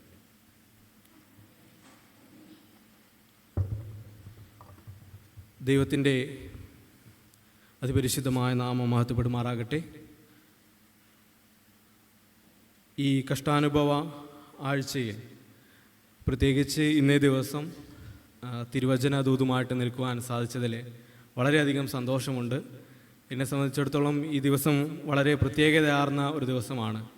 കാരണം സെമിനാരിയിലെ വൈദിക പഠനത്തിന് ശേഷം തിരിച്ച് മാതൃസഭയിൽ എനിക്ക് തിരുവചനത്തിനായിട്ട് ഒരു ഞായറാഴ്ച ദിവസം ലഭിച്ചിരിക്കുകയാണ്. ഇനി വരുന്ന മാസം മഹായിടവകയും തിരുമേനിയും നിയോഗിച്ചിട്ടുള്ള പുതിയ സഭയിലേക്ക് ശുശ്രൂഷയ്ക്കായിട്ട് കടന്നു പോകേണ്ടതുണ്ട്. എൻ്റെ കഴിഞ്ഞ പഠന കാലയളവുകളിലെല്ലാം കൊടക്കൽ സഭയായിട്ട്, സഭാ സംഘടനകളായിട്ട് പ്രാർത്ഥനയാലും നിർദ്ദേശത്താലും ഉപദേശത്താലും സാമ്പത്തികമായുമൊക്കെ ഒരുപാട് സഹായങ്ങൾ പ്രിയപ്പെട്ടവരിൽ നിന്ന് എനിക്ക് ലഭിച്ചിട്ടുണ്ട് എന്നുള്ളത് ഏറ്റവും സ്നേഹത്തോടെ, ഏറ്റവും നന്ദിയോടുകൂടെ ഈ ഒരു വേളയിൽ ഞാൻ ഓർക്കുകയാണ്. പ്രത്യേകിച്ച് നിങ്ങളുടെ പ്രാർത്ഥനയും സപ്പോർട്ടുമൊക്കെയാണ് സെമിനാരിയിലെ കഴിഞ്ഞ 4 വർഷത്തെ പഠന കാലയളവുകളിൽ എന്നെ ശക്തീകരിച്ചത്. പൗലോസ് എവിടെ ചെന്ന് കഴിഞ്ഞാലും റോമാ പൗരനാണ് എന്ന് പറയുന്നത് പോലെ എവിടെ പോയി കഴിഞ്ഞാലും കൊടക്കൽ സഭക്കാരനാണ് എന്ന് പറയുന്നത് സെമിനാരിയിൽ മാത്രമല്ല, മറ്റു ഇതര സഭകളിലും കൊടക്കൽ നിന്നുള്ള ശുശ്രൂഷകർക്ക് മാറ്റുകൂട്ടുന്ന അല്ലെങ്കിൽ പ്രാധാന്യം നൽകുന്ന ഒരു കാര്യമാണ്. അത് സെമിനാരിയിലെ 4 വർഷത്തിൻ്റെ പഠന കാലയളവുകളിൽ വ്യക്തിപരമായിട്ട് ഞാൻ അനുഭവിച്ചിട്ടുള്ള, അതിൽ ഏറ്റവും അധികം ചാരിതാർത്ഥ്യം നേടിയിട്ടുള്ള ഒരു വ്യക്തിയാണ്. അതുകൊണ്ട് സഭയിലെ ഓരോ വ്യക്തികളോടും ഉള്ള അകമഴിഞ്ഞ, ഹൃദയം നിറഞ്ഞ, നിസ്സീമമായ നന്ദിയെയും സ്നേഹത്തെയും ഈ സമയത്ത് ഓർക്കുകയാണ്. പ്രത്യേകിച്ച് ഇന്നേ ദിവസം ആരാധനയ്ക്ക് ഭാഗവാക്കാകുവാനും തിരുവചനത്തിൽ നിന്ന് സംസാരിക്കുവാനുമായിട്ട് അവസരം നൽകിയ ഇടവക അധ്യക്ഷനായിട്ടുള്ള റവറൻഡ് ബെർണറ്റ് അച്ഛനോടും കമ്മിറ്റി അംഗങ്ങളോടുമുള്ള പ്രത്യേകമായ നന്ദിയെയും സ്നേഹത്തെയും അറിയിക്കുന്നു. കൂടാതെ ഇവിടെ ആയിരിക്കുന്ന എല്ലാ പ്രിയപ്പെട്ടവരോടും ഇന്നും ജീവിക്കുന്ന യേശു കർത്താവിൻ്റെ നാമത്തിലുള്ള സ്നേഹ വന്ദനത്തെയും അറിയിക്കുന്നു. അല്പനേരത്തെ തിരുവചന ധ്യാനത്തിനായിട്ട് തിരഞ്ഞെടുത്തിരിക്കുന്ന ആധാര വേദഭാഗം അപ്പോസ്തലനായ പൗലോസ് എഫേസ്യർക്ക് എഴുതിയ ലേഖനം 2-ാം അധ്യായം 11-ാം വാക്യം മുതൽ 18-ാം വാക്യം വരെ. അപ്പോസ്തലനായ പൗലോസ് എഫേസ്യർക്ക് എഴുതിയ ലേഖനം 2-ാം അധ്യായം 11-ാം വാക്യം മുതൽ 18-ാം വാക്യം വരെയുള്ള ജീവൻ്റെ വചനങ്ങളാണ്. അവിടെ ഇപ്രകാരം വായിച്ചു കേൾക്കാം. ആകയാൽ നിങ്ങൾ മുമ്പേ പ്രകൃതിയാൽ ജാതികളായിരുന്നു, ജഡത്തിൽ കയ്യാലുള്ള പരിച്ഛേദനയേറ്റു പരിച്ഛേദനക്കാർ എന്ന് പേരുള്ളവരാൽ അഗ്രചർമ്മക്കാർ എന്ന് വിളിക്കപ്പെട്ടിരുന്നു. അക്കാലത്ത് നിങ്ങൾ ക്രിസ്തുവിനെ കൂടാതെയുള്ളവരും ഇസ്രായേൽ പൗരതയോട് സംബന്ധമില്ലാത്തവരും വാഗ്ദത്തത്തിൻ്റെ നിയമങ്ങൾക്ക് അന്യരും പ്രത്യാശയില്ലാത്തവരും ലോകത്തിൽ ദൈവമില്ലാത്തവരും ആയിരുന്നു എന്ന് ഓർത്തുകൊള്ളുവിൻ. മുമ്പേ ദൂരസ്ഥരായിരുന്ന നിങ്ങൾ ഇപ്പോൾ ക്രിസ്തു യേശുവിൽ ക്രിസ്തുവിൻ്റെ രക്തത്താൽ സമീപസ്ഥരായി തീർന്നു. അവൻ നമ്മുടെ സമാധാനം, അവൻ ഇരുപക്ഷത്തെയും ഒന്നാക്കി ചട്ടങ്ങളും കൽപ്പനകളുമായ ന്യായപ്രമാണം എന്ന ശത്രുത്വം തൻ്റെ ജഡത്താൽ നീക്കി വേർപാടിൻ്റെ നടുച്ചുവർ ഇടിച്ചു കളഞ്ഞത് സമാധാനം ഉണ്ടാക്കിക്കൊണ്ട് ഇരുപക്ഷത്തെയും തന്നിൽ ഓരോ പുതുമനുഷ്യനാക്കി സൃഷ്ടിപ്പാനും ക്രൂശിന്മേൽ വെച്ചു ശത്രുത്വം ഇല്ലാതാക്കി അതിനാൽ ഇരുപക്ഷത്തെയും ഏകശരീരത്തിൽ ദൈവത്തോട് നിരപ്പിപ്പാനും തന്നെ. അവൻ വന്നു ദൂരത്തായിരുന്ന നിങ്ങൾക്ക് സമാധാനവും സമീപത്തുള്ളവർക്ക് സമാധാനവും സുവിശേഷിച്ചു. അവൻ മുഖാന്തരം നമുക്ക് ഇരുപക്ഷക്കാർക്കും ഏകാത്മാവിനാൽ പിതാവിങ്കലേക്കോ പ്രവേശനം ഉണ്ട്.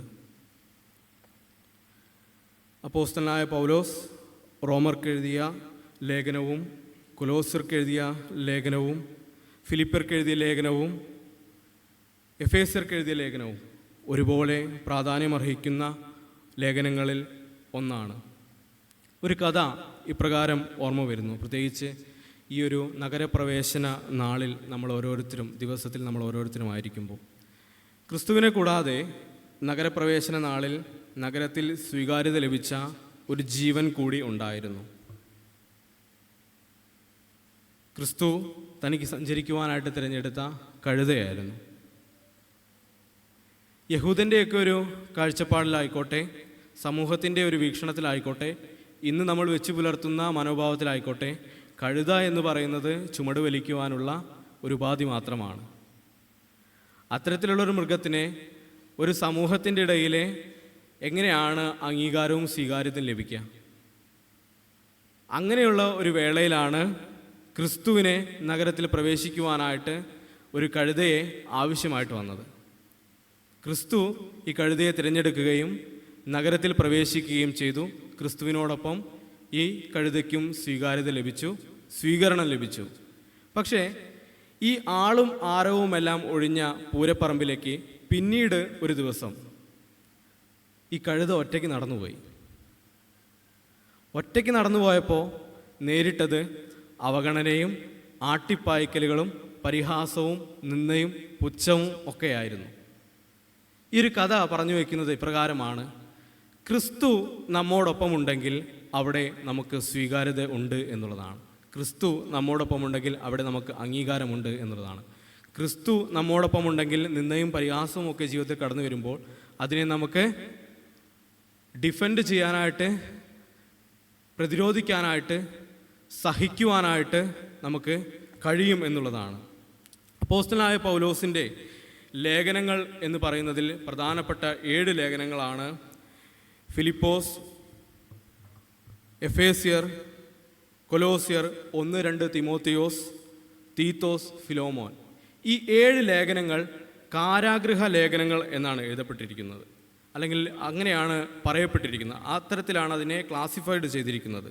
1-2 തിമോത്തിയോസും തീത്തോസും ഇടയലേഖനങ്ങളായിട്ട് പരിഗണിക്കുമ്പോൾ എഫേസ്യ ലേഖനത്തിൻ്റെ കർത്താവ് പൗലോസ് ആണോ എന്നുള്ളതിന് വളരെയധികം സംശയമുണ്ട്. കാരണം ഒരിക്കൽ പോലും പൗലോസിൻ്റെതായിട്ടുള്ള ഒരു സ്വയം പരിചയപ്പെടുത്തലിൻ്റെ അനുഭവം എഫേസ്യ ലേഖനത്തിൽ ഇല്ല എന്നുള്ളത് വാസ്തവമാണ്. പിന്നെ കൊലോസ്യ ലേഖനത്തിൽ പൗലോസ് തന്നെ പരിചയപ്പെടുത്തുകയും നന്ദി അറിയിക്കുകയും ഒക്കെ ചെയ്തതുകൊണ്ട് കൊലോസ്യ ലേഖനത്തിൽ നിന്ന് ചില ആശയങ്ങൾ ഉൾക്കൊണ്ടുകൊണ്ട് മറ്റാരോ എഴുതിയതാണ് ഈ ഒരു എഫേസ്യ ലേഖനം എന്നുള്ളതിനാൽ പ്രത്യേകിച്ച് ഈ ലേഖനത്തെ കാരാഗൃഹ ലേഖനം കൂടിയായിട്ട് പരിഗണിക്കുകയാണ് ചെയ്യുന്നത്. അതുകൊണ്ട് ഫിലിപ്പോസ്, കൊലോസ്യർ, ഫിലോമോൻ, എഫേസ്യർ എന്നീ 4 ലേഖനങ്ങൾ കാരാഗൃഹ ലേഖനത്തിൽ വളരെയധികം പ്രാധാന്യമായിട്ട് ഉള്ള ഒന്നാണ്. ഇതിൻ്റെ കാലഘട്ടത്തെ പറ്റി നോക്കുകയാണെന്നുണ്ടെങ്കിൽ ആധുനിക ദൈവശാസ്ത്ര പണ്ഡിതന്മാർക്കിടയിൽ ഭിന്ന അഭിപ്രായങ്ങളാണുള്ളത്. AD 60-62 കാലഘട്ടങ്ങളിലാണ് ഈ ലേഖനം എഴുതപ്പെട്ടത് എന്ന് ആദ്യകാലങ്ങളിൽ വിശ്വസിച്ചിരുന്നു എങ്കിലും പിന്നീട് ഇങ്ങോട്ട് വരുമ്പോൾ AD 70-90 കാലഘട്ടങ്ങളിലാണ് ഈ ഒരു ലേഖനത്തിൻ്റെതായിട്ടുള്ള രചന നടന്നത് എന്നാണ് വിശ്വസിക്കപ്പെട്ടിരിക്കുന്നത്. പ്രത്യേകിച്ച് പൗലോസിൻ്റെ എഴുത്തുകളിൽ ഏറ്റവും പ്രധാനപ്പെട്ട എഴുത്തുകളിൽ ഒന്നാണ് എഫേസ്യ ലേഖനവും അതുപോലെ തന്നെ റോമാ ലേഖനവും. ഇത് വേദപണ്ഡിതരുടെ ഒരു അഭിപ്രായമാണ്. ഈ ലേഖനത്തിൻ്റെ തുടക്കത്തിലും പൗലോസ് തന്നെയാണ് എഴുതുന്നത് എന്ന ഒരു അനുമാനത്തിൽ വെച്ചുകൊണ്ട് തന്നെയാണ് എഫേസ്യ ലേഖനത്തെ ഒരു കാരാഗൃഹ ലേഖനത്തിൻ്റെ അനുഭവത്തിലേക്ക് പ്രത്യേകിച്ച് ഇവർ ക്ലാസിഫൈഡ് ചെയ്ത് മാറ്റിയിരിക്കുന്നത്. റോമയിലെ കാരാഗൃഹത്തിൽ വെച്ചാണ് പൗലോസ് ഈ ലേഖനം എഴുതിയത് എന്നുള്ളത് ഒരു പ്രധാനപ്പെട്ട കാര്യമാണ്. അതിലുപരിയായിട്ട് തിഹിക്കോസ് വഴി ഏഷ്യയിലേക്ക് ഈ ലേഖനം കൊടുത്തയക്കപ്പെട്ടു എന്നും 2-ാം ശതകം മുതൽ ഒരു വിശ്വാസം ഉണ്ടായിരുന്നു.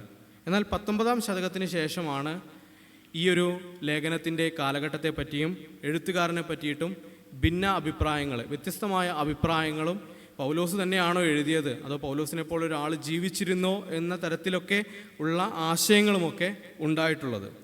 ക്രിസ്തീയ ലോകത്തെ മുഴുവൻ നോക്കിക്കാണുവാനുള്ള ഒരു ആഹ്വാനമായിട്ടാണ് ഈ ലേഖനം എഴുതപ്പെട്ടത്. അതുപോലെ തന്നെ സഭയെ ഒരു വിശ്വാസ സമൂഹമായിട്ട് കാണണം, അതുപോലെ തൻ്റെ സഹോദരങ്ങളെയെല്ലാം വിശ്വാസത്തിൽ ഉറപ്പിച്ചു നിർത്തുക, അതുപോലെ അവരുടെ പ്രവർത്തനങ്ങളെ ലോകമെമ്പാടും വ്യാപിപ്പിക്കുക എന്ന ഒരു ഉദ്ദേശത്തോടു കൂടിയാണ് ഈ ലേഖനം എഴുതപ്പെട്ടിട്ടുള്ളത്.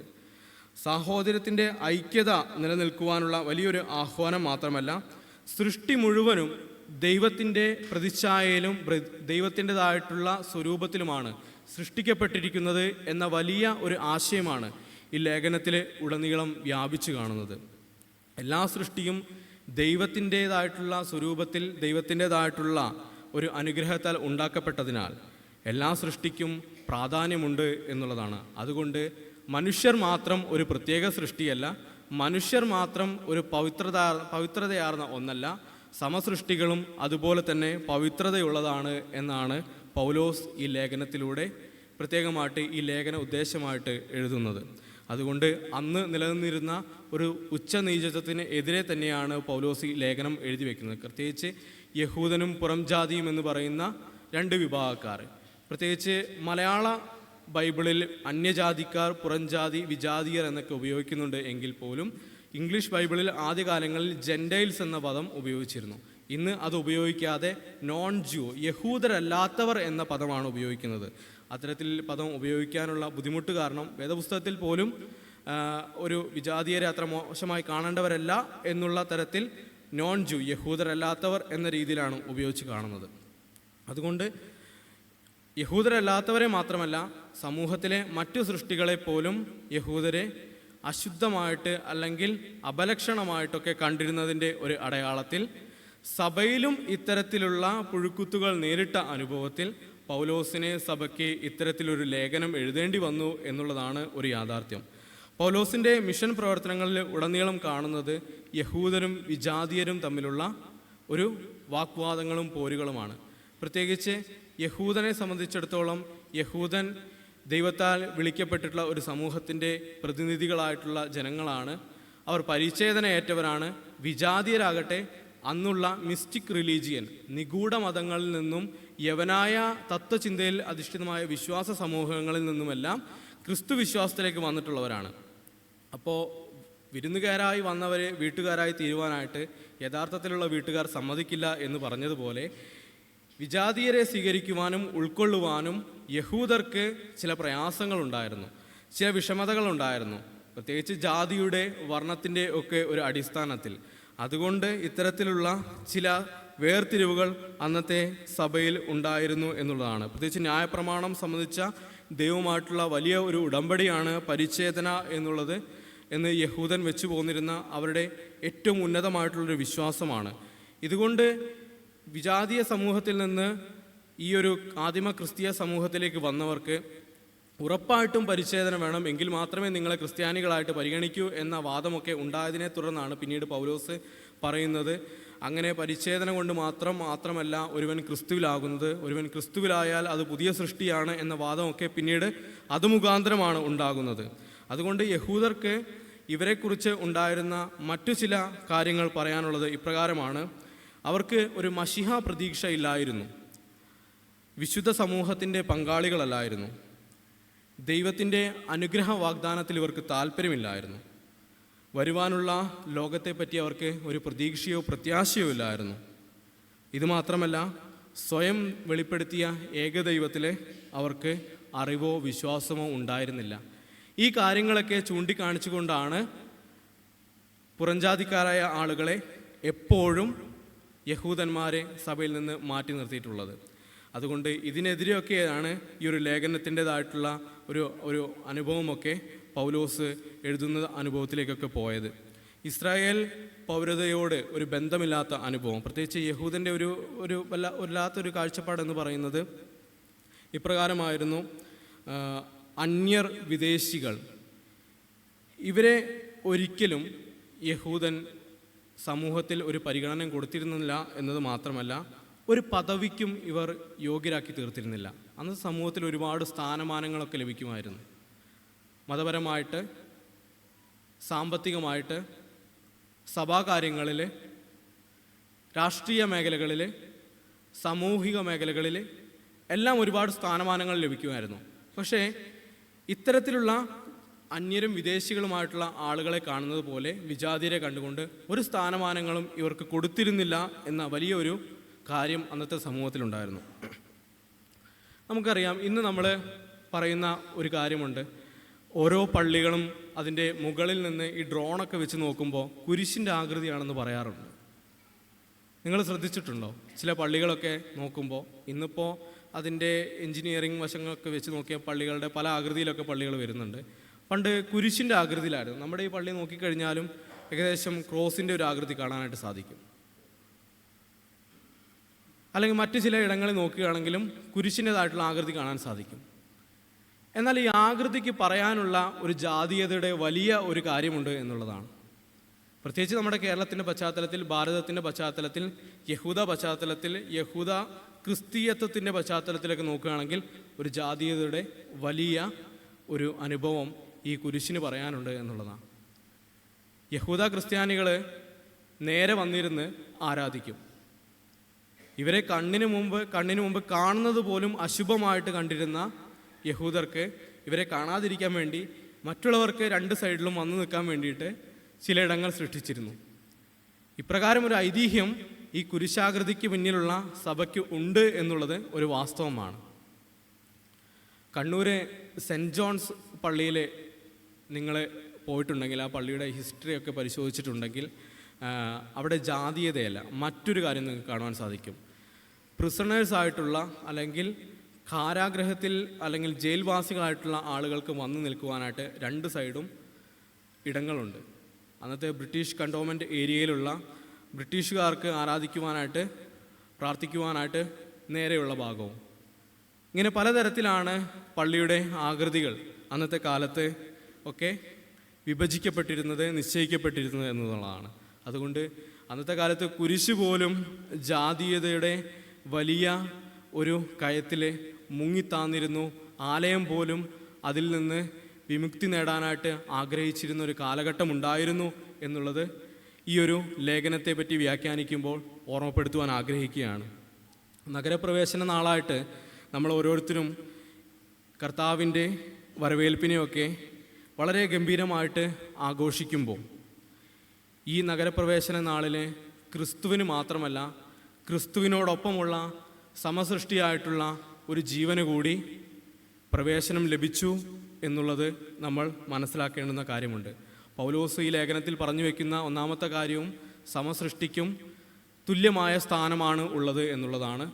ക്രിസ്തു തൻ്റെ നഗരപ്രവേശന നാളിൽ ഓർമ്മപ്പെടുത്തുന്നത് ഏതൊരു സൃഷ്ടിക്കും മനുഷ്യ സൃഷ്ടിയെപ്പോലെ തന്നെ പ്രാധാന്യമുണ്ട് എന്ന വലിയ ആർത്തവാക്യത്തിൽ ആ കഴുതക്കുട്ടിയെയും ആ നഗരത്തിൽ വളരെ സ്വീകാര്യതയോടുകൂടി പ്രവേശിപ്പിക്കുന്ന ഒരു ക്രിസ്തുവിനെ നമുക്ക് കാണുവാനായിട്ട് സാധിക്കുന്നു.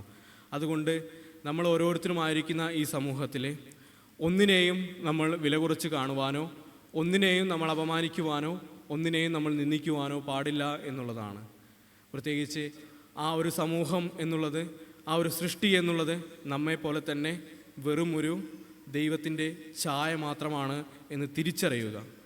അതിലൂടെ അതിനെ മാനിക്കുവാനും ബഹുമാനിക്കുവാനും പഠിക്കുകയാണ് വേണ്ടത് എന്നുള്ളതാണ്.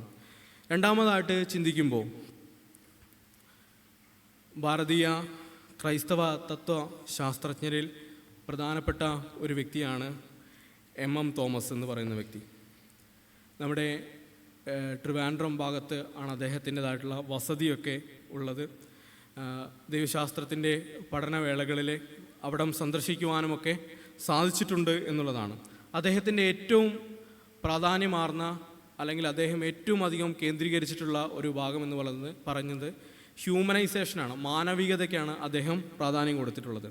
അതുമായി ബന്ധപ്പെട്ട് ചില പേപ്പറുകളൊക്കെ അവതരിപ്പിക്കേണ്ട സാഹചര്യങ്ങളിൽ ഒരു കാര്യം ക്ലാസ്സിൽ പറയുവാനായിട്ട് സാധിച്ചത്, പ്രത്യേകിച്ച് ഫൈനൽ ഇയറിലേക്കൊക്കെ പ്രവേശിക്കുന്ന ഒരു നാളുകളിൽ ഒരു പേപ്പർ പ്രസൻറ്റേഷൻ്റെ അനുഭവത്തിൽ പറയുവാനായിട്ട് സാധിച്ചത്, നമ്മുടെ മലബാർ പശ്ചാത്തലത്തിലായിക്കോട്ടെ, കേരളത്തിൻ്റെ പശ്ചാത്തലത്തിലായിക്കോട്ടെ, ചില ഇടങ്ങളിൽ ചില കൺവെൻഷനുകൾ, ചില വയല പോലെയുള്ള മസ്ജിദുകളിൽ നടക്കുന്ന പ്രാർത്ഥനകൾ, ചില ക്ഷേത്ര ഉത്സവങ്ങൾ, അതുപോലെയുള്ള കാര്യങ്ങൾ, മതപരമായ കാര്യങ്ങളിലൊക്കെ ഒരു ഫ്ലക്സ് നമുക്ക് കാണുവാനായിട്ട് സാധിക്കും.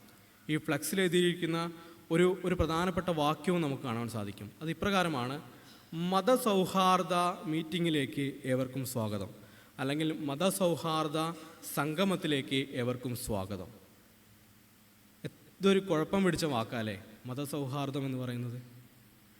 സത്യത്തിൽ മതങ്ങൾ തമ്മിലാണോ സൗഹാർദ്ദം വേണ്ടത്, മനുഷ്യർ തമ്മിലാണോ സൗഹാർദ്ദം വേണ്ടത്? റിലിഗറെ എന്ന് പറയുന്ന അല്ലെങ്കിൽ റിലിജറെ എന്ന് പറയുന്ന ലാറ്റിൻ പദമായിട്ടുള്ള ആ പദത്തിൽ നിന്നാണ് റിലീജിയൻ എന്ന പദം വന്നിട്ടുള്ളത്. അതിൻ്റെ അർത്ഥം തന്നെ to bind together came together എന്നാണ്. ഒന്നിച്ച് കൊണ്ടുവരിക അല്ലെങ്കിൽ ഒന്നിച്ച് കൂട്ടി വരുത്തുന്ന ഒരു പ്ലാറ്റ്ഫോം മാത്രമാണ് മതം. മതം എന്നതിന് മാനവികതയുമായിട്ട് യാതൊരു ബന്ധവുമില്ല. ക്രിസ്തീയതയുടെ ഒരു ആർത്തവാക്യം അടിസ്ഥാനം എന്ന് പറയുന്നത് തന്നെ, ക്രിസ്തീയതയുടെ മറ്റൊരു പേരെന്ന് പറയുന്നത് തന്നെ ഹ്യൂമനൈസേഷനാണ് അല്ലെങ്കിൽ മാനവികതയാണ് എന്നതാണ് എം തോമസിനെ പോലുള്ള ചില ആളുകളൊക്കെ അദ്ദേഹത്തിൻ്റെ ചിന്തകളിൽ പറഞ്ഞു വെക്കുന്നത്. അതുകൊണ്ട് എന്നെ കേൾക്കുന്ന പ്രിയപ്പെട്ട സഹോദരങ്ങളുണ്ട് ഇവിടെ, പ്രിയപ്പെട്ട അങ്കിൾമാരും ആൻറ്റിമാരും ഒക്കെ ഉണ്ട്. നിങ്ങളുടെ ജീവിതത്തിൽ ഇനി ഇതുപോലുള്ള വാക്കുകൾ കേൾക്കുകയാണെന്നുണ്ടെങ്കിൽ എഡിറ്റ് ചെയ്യേണ്ടടുത്ത് നമ്മൾ എഡിറ്റ് ചെയ്ത്, തിരുത്തി പറയേണ്ടടുത്ത് നമ്മൾ തിരുത്തി പറഞ്ഞ്, മതങ്ങൾ തമ്മിലല്ല മനുഷ്യർ തമ്മിലാണ് സൗഹൃദം വേണ്ടത് എന്ന് ഉറച്ച് പ്രഖ്യാപിക്കുവാനായിട്ട് നമുക്ക് സാധിക്കണം എന്നുള്ളതാണ് ഈ ഒരു വേദഭാഗത്തിലൂടെ രണ്ടാമതായിട്ട് പറയുവാനായിട്ട് സാധിക്കുന്നത്. പ്രത്യേകിച്ച് വേർപാടിൻ്റെ നടുച്ചുവരിനെ കുറിച്ചൊക്കെ ഈ ലേഖനത്തിൻ്റെ അവസാന ഭാഗത്ത് പറയുന്നു. എന്താണ് വേർപാടിൻ്റെ നടുച്ചുവരെ? പ്രത്യേകിച്ച് അന്നത്തെ ആർക്കിടെക്റ്റ് പരമായിട്ടൊക്കെ നോക്കുകയാണെന്നുണ്ടെങ്കിൽ യഹൂദർക്ക് മാത്രം പ്രവേശനമുണ്ടായിരുന്ന ദേവാലയത്തിന് ചുറ്റും 5 അടിയോളം പൊക്കത്തിലുള്ള ഒരു മതിലായിരുന്നു എന്നാണ് പറയപ്പെടുന്നത്. യഹൂദരും പുറംജാതിക്കാരും തമ്മിലുള്ള ഒരു ശത്രുതയുടെ, ഒരു ഐക്യതയില്ലായ്മയുടെ ഒരു പ്രതീകമായിരുന്നു ഈ നടുച്ചുവർ എന്ന് പറയുന്നത്. ന്യായപ്രമാണ പ്രകാരം അന്യജാതിക്കാരുമായിട്ട്, ഈ ദുർവ്യാഖ്യാനം മൂലം അന്യജാതിക്കാരുമായിട്ട് ഒരു കൂട്ടായ്മയും ഉണ്ടാകരുത്, ശത്രുത മാത്രമാണ് എന്ന് നിശ്ചയിച്ചിരുന്ന ഒന്നിൻ്റെ അടയാളമായിരുന്നു ഈ നടുച്ചുവർ എന്ന് പറയുന്നത്. ഈ വേർപാടിൻ്റെ നടുച്ചുവർ ഇടിച്ചു കളയുന്നതിലൂടെ യഹൂദ മതം എന്ന് പറയുന്ന ഈ മതത്തിലെ നിലനിന്നു പോന്നിരുന്ന നികൃഷ്ടമായ ആചാരങ്ങളും നിയമങ്ങളും വിലക്കുകളും നീക്കിക്കളയുക മാത്രമല്ല, എല്ലാവർക്കും തുല്യതയും ഐക്യതയും കൊണ്ടുവരിക എന്ന ഒറ്റ ഉദ്ദേശത്തോടു കൂടിയാണ് പൗലോസ് ഇവിടെ വേർപാടിൻ്റെ നടുച്ചുവര് എന്ന് പറയുന്ന, അതിൻ്റെ ഒരു ഇടിച്ചു കളയുക എന്ന് പറയുന്ന ഒരു വാക്യത്തെ, ഒരു പ്രയോഗത്തെ ഉപയോഗിക്കുന്നത്. പ്രത്യേകിച്ച് സെമിനാരിയിലെ ആർട്ടിക്കിളൊക്കെ എഴുതുന്ന വേളയിൽ ഒരുപാട് അച്ഛന്മാരുടെ ഗൈഡൻഷിപ്പിലാണ് ആർട്ടിക്കിളൊക്കെ എഴുതാൻ സാധിക്കുന്നത്. നമ്മൾ 10-15 തവണ എഴുതി, നമ്മൾ രാത്രിയൊന്നും ഉറക്കമില്ലാതിരുന്ന് എഴുതി നേരം വെളുക്കുമ്പോൾ കൊണ്ടുപോയി സബ്മിറ്റ് ചെയ്യുമ്പോൾ അച്ഛന്മാരിങ്ങനെ നോക്കും. ചിലപ്പോൾ നോക്കി രാവിലെ കൊടുത്താൽ ഉച്ചയാകുമ്പോൾ നമുക്ക് തിരിച്ചു തരും. ഫുള്ള് റെഡിങ് കൊണ്ട് ഫുള്ള് വെട്ടിയിട്ട് തരും. 10-15 കോപ്പി കൊടുത്തു കഴിഞ്ഞാലും അത് വെട്ടി ഇതല്ല 15 2 തവണയൊക്കെ ആകുമ്പോഴത്തേനും നമ്മുടെ മനസ്സൊക്കെ മടുത്തു, ഇനി ഇതൊക്കെ മതി എന്നൊരു ചിന്തയിൽ. പക്ഷേ 10-15 തവണ നമ്മൾ എഴുതിക്കൊണ്ട് പോകുമ്പോഴും ഇത് വെട്ടി വേറൊരു പുതിയ തലത്തിലേക്ക് കൊണ്ടുവരുന്ന അനുഭവം ഉണ്ടാകും. പ്രത്യേകിച്ച് ഒരു ആർട്ടിക്കിൾ എഴുതിയ സമയത്ത്, പ്രത്യേകിച്ച് യെരുശലേം ദേവാലയത്തിൻ്റെ ഇതായിട്ടുള്ള അനുഭവത്തിൽ ഒരു ആർട്ടിക്കിൾ എഴുതിയ സമയത്ത് ഒരു വാക്ക് ഞാൻ ഇപ്രകാരം എഴുതി.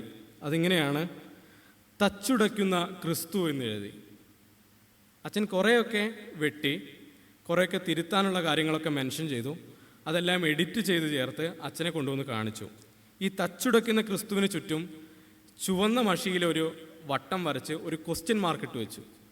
അത് എന്താ ചെയ്യേണ്ടതെന്ന് അറിയാത്തത് കൊണ്ട്, അതിനി വെട്ടിക്കളയണമെന്ന് അറിയാത്തത് കൊണ്ട് ഞാൻ അച്ഛൻ്റെ അടുത്ത് പോയിട്ട് ചോദിച്ചു, അച്ഛാ ഇത് എന്താണ് ചെയ്യേണ്ടത്? അച്ഛൻ പറഞ്ഞ പോലെ ബാക്കിയെല്ലാം എഡിറ്റ് ചെയ്തു.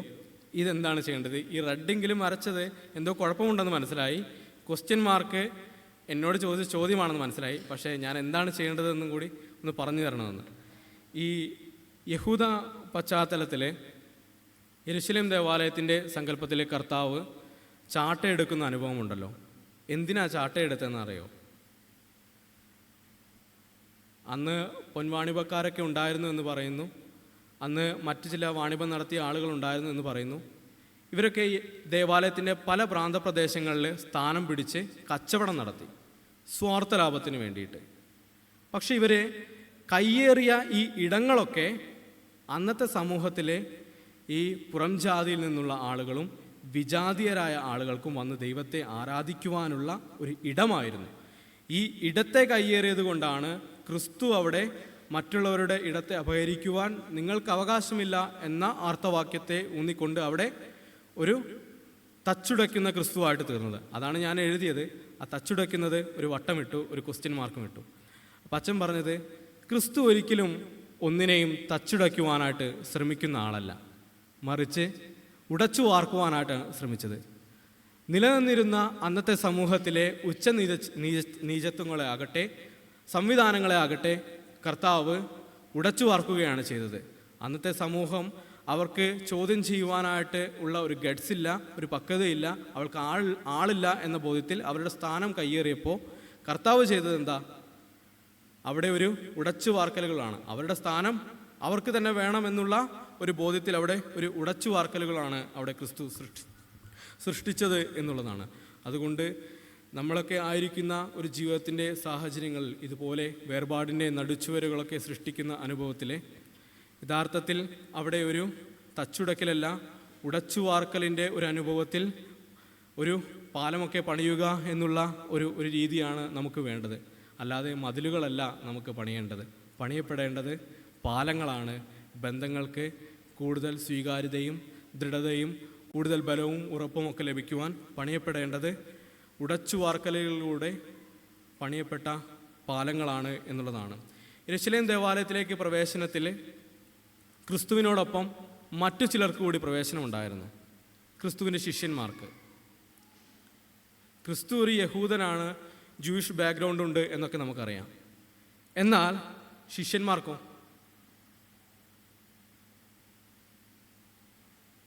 ഈ ശിഷ്യന്മാരൊക്കെ മറ്റു പല സമൂഹങ്ങളിൽ നിന്ന് വന്ന ആളുകളാണ്, പല പല ജോലികൾ ചെയ്ത ആളുകളാണ്. ക്രിസ്തു അവരിലെ മനുഷ്യനെയാണ് കണ്ടത്. അവരിലെ മനുഷ്യനെ കണ്ട ക്രിസ്തു അവരെ വിളിച്ചിട്ട് അവരോട് പറഞ്ഞത്, നിങ്ങളെ ഞാൻ മനുഷ്യരെ പിടിക്കുന്നവരാക്കുമെന്നാണ് പറഞ്ഞത്. അല്ലാതെ അവരുടെ ജാതിയോ അവരുടെ നമ്മൾ പറയുന്നത് പോലെ പെഡിഗ്രിയോ ഒന്നും നോക്കിയല്ല അവരെ തിരഞ്ഞെടുത്തത്. അതുകൊണ്ട് ക്രിസ്തുവിനോട് കൂടെ അവരായിരുന്നപ്പോൾ മറ്റു പല ജാതികളിൽ മറ്റു പല തൊഴിലുകളിൽ ചെയ്തിരുന്ന അവർക്ക് കൂടി ക്രിസ്തുവിനോടൊപ്പം ഈ പട്ടണത്തിലേക്ക് ഒരു സ്വീകാര്യത ലഭിച്ചു എന്നുള്ളതാണ്. അതുകൊണ്ട് നമ്മൾ ഓരോരുത്തരും ദൈവമുമ്പാകെ ആയിരിക്കുമ്പോൾ, ക്രിസ്തുവിനോട് കൂടെ ആയിരിക്കുമ്പോൾ മാത്രമേ നമുക്ക് സ്വീകാര്യത ഉണ്ടാകുകയുള്ളൂ എന്നുള്ളതാണ്. ഒരു മാനവികത എന്ന അനുഭവത്തിലൊക്കെ നമ്മൾ ആയിരിക്കുവാനാണ് പ്രത്യേകിച്ച് ഈ നാളുകളിൽ നമ്മൾ ശ്രമിക്കേണ്ടത്. പ്രത്യേകിച്ച് മതം എന്നൊക്കെ പറയുന്നത് ഒരു ചട്ടക്കൂടിന് അനുഭവത്തിൽ പോകുമ്പോൾ, ചില വിശ്വാസങ്ങളൊക്കെ ഭ്രാന്തമായി തീരുമ്പോൾ ഇതൊക്കെ എന്തിനു വേണ്ടിയാണ് എന്നുള്ള തിരിച്ചറിവ് നമുക്ക് ഉണ്ടാകണം. അതുകൊണ്ട് ക്രിസ്തുവിൻ്റെ മാനുഷിക മനോഭാവമുള്ളവരായിട്ട്, എല്ലാവർക്കും സ്വീകാര്യരായവരായിട്ട്, എല്ലാവരെയും സ്വീകരിക്കുന്നവരായിട്ട് ഈ ലോകത്ത് നിലനിൽക്കുവാൻ നമുക്ക് കഴിയണം. ഒന്നാമതായി നമ്മൾ ചിന്തിച്ചത് സമസൃഷ്ടിക്ക് ഉള്ള പ്രാധാന്യം, നമ്മളെപ്പോലെ അതും ഒരു സൃഷ്ടിയാണെന്ന തിരിച്ചറിവ്, മാനവികതയിൽ ഊന്നിക്കൊണ്ടുള്ളൊരു ജീവിതത്തിൽ വേർപാടിനെ നടുച്ചുവർ ഇടിച്ചു കളഞ്ഞുകൊണ്ട് മതിലുകളല്ല പാലങ്ങളാണ് ബന്ധങ്ങൾക്ക് കൂടുതൽ സ്വീകാര്യതയ്ക്ക് വേണ്ടി നമ്മൾ പണിയേണ്ടത് എന്ന ബോധ്യവും, അതുപോലെ തന്നെ ക്രിസ്തുവിനോടൊപ്പം ആയിരിക്കുമ്പോൾ മാത്രമാണ് സമൂഹത്തിൽ നമുക്ക് സ്വീകാര്യത ഉള്ളൂ എന്ന തിരിച്ചറിവും ഈ ഒരു നോമ്പിൻ്റെ നാളുകളിലും തുടർന്നുള്ള നിങ്ങളുടെ ജീവിതത്തിൻ്റെ വഴിത്താരകളിലും ഓർമ്മകളായിട്ട്, തിരിച്ചറിവുകളായിട്ട് പ്രകാശിക്കുവാനും ഉൾബോധ്യങ്ങളായിട്ട് നിങ്ങൾക്ക് നടക്കുവാനും സർവശക്തനായ ദൈവം ഏവരെയും സഹായിക്കട്ടെ എന്ന് പ്രാർത്ഥിക്കുകയും ആശംസിക്കുകയും ചെയ്യുന്നു. കണ്ണുകളെ അടയ്ക്കാം, പ്രാർത്ഥിക്കാം. ഞങ്ങളെ സ്നേഹിക്കുന്ന വാഴ്ത്തപ്പെട്ട ദൈവമേ, കേൾപ്പിച്ച ഈ ചെറിയ ചിന്തയ്ക്കായിട്ട് നന്ദി പറയുന്നു. കർത്താവേ, ഞങ്ങളുടെ ജീവിതത്തിലെ പലവിധമായിട്ടുള്ള ചിന്തകളാലും ഭാരങ്ങളാലും ഞങ്ങൾക്ക് ലഭിച്ചിരിക്കുന്നത് കാര്യവിചാരകത്വത്തിനപ്പുറമായിട്ട് ഉടമസ്ഥതയാണെന്ന ബോധ്യത്തിൽ ഞങ്ങൾ അഹങ്കരിക്കുന്ന, അഹന്തയിൽ മുൻപോട്ട് പോകുന്ന അനുഭവങ്ങളിൽ സമസൃഷ്ടിയെ കൂടി പരിഗണിക്കുവാനും ഉൾക്കൊള്ളുവാനും മാനവികതയ്ക്ക് ഊന്നൽ നൽകുവാനും അതുപ്രകാരം എല്ലാവരിലെയും ദൈവിക സാന്നിധ്യത്തെ തിരിച്ചറിയുവാനും ഞങ്ങളെ സഹായിക്കണമേ. കേട്ട വചനങ്ങൾ ജീവിതത്തിൽ വ്യർത്ഥമായി പോകാതെ അതിനെ പരിപാലിച്ച് നടത്തുവാൻ ദൈവമേ കൃപ ചൊരിയണമേ. പ്രാർത്ഥന കേൾക്കുന്നതിനാൽ സ്തോത്രം. യേശു കർത്താവിൻ്റെ ധന്യമുള്ള നാമത്തിൽ തന്നെ, ആമേൻ.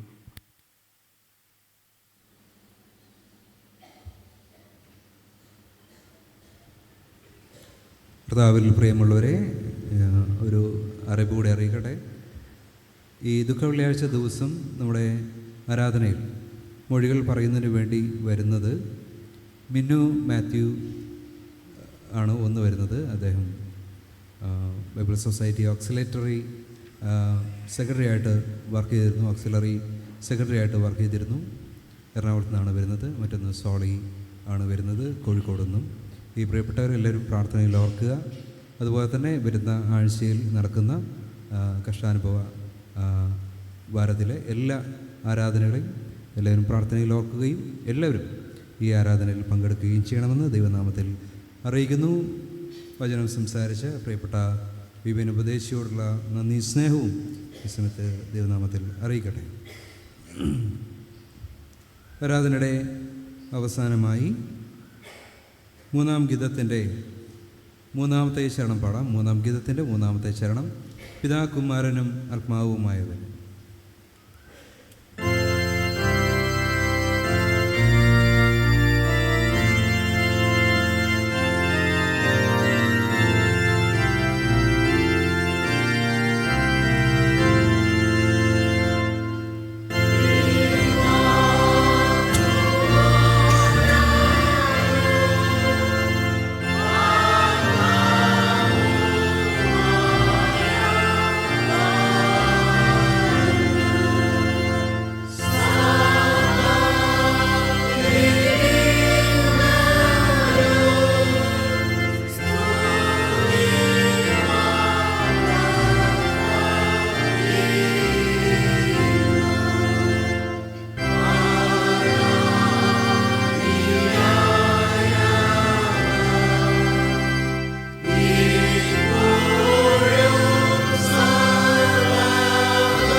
പഠിപ്പിച്ച പോലെ നമുക്ക് പ്രാർത്ഥിക്കാം.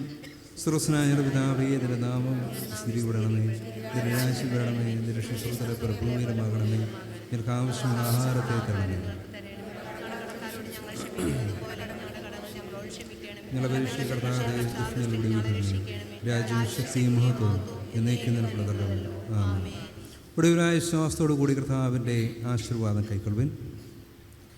സമാധാനത്തിൻ്റെ ദൈവം തന്നെ നിങ്ങളെ മുഴുവനും ശുദ്ധീകരിക്കുമാറാകട്ടെ. നിങ്ങളുടെ ആത്മാവും പ്രാണനും ദേഹമായ ശേഷം നമ്മുടെ കർത്താവായ യേശു ക്രിസ്തുവിൻ്റെ പ്രത്യക്ഷതയിൽ അനന്യമായി വെളിപ്പെടുവണ്ണം കാക്കപ്പെടുമാറാകട്ടെ. ആമേൻ.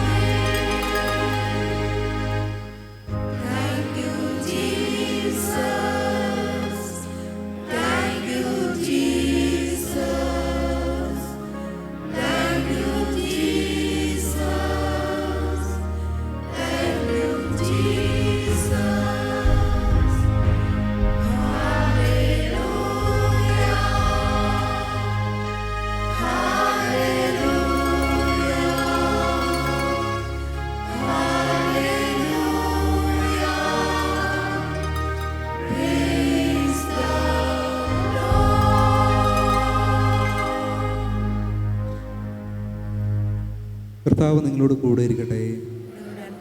നാം സമാധാനത്തോടെ പോകാം. കർത്താവിൻ്റെ നാമത്തിൽ തന്നെ ആമേൻ.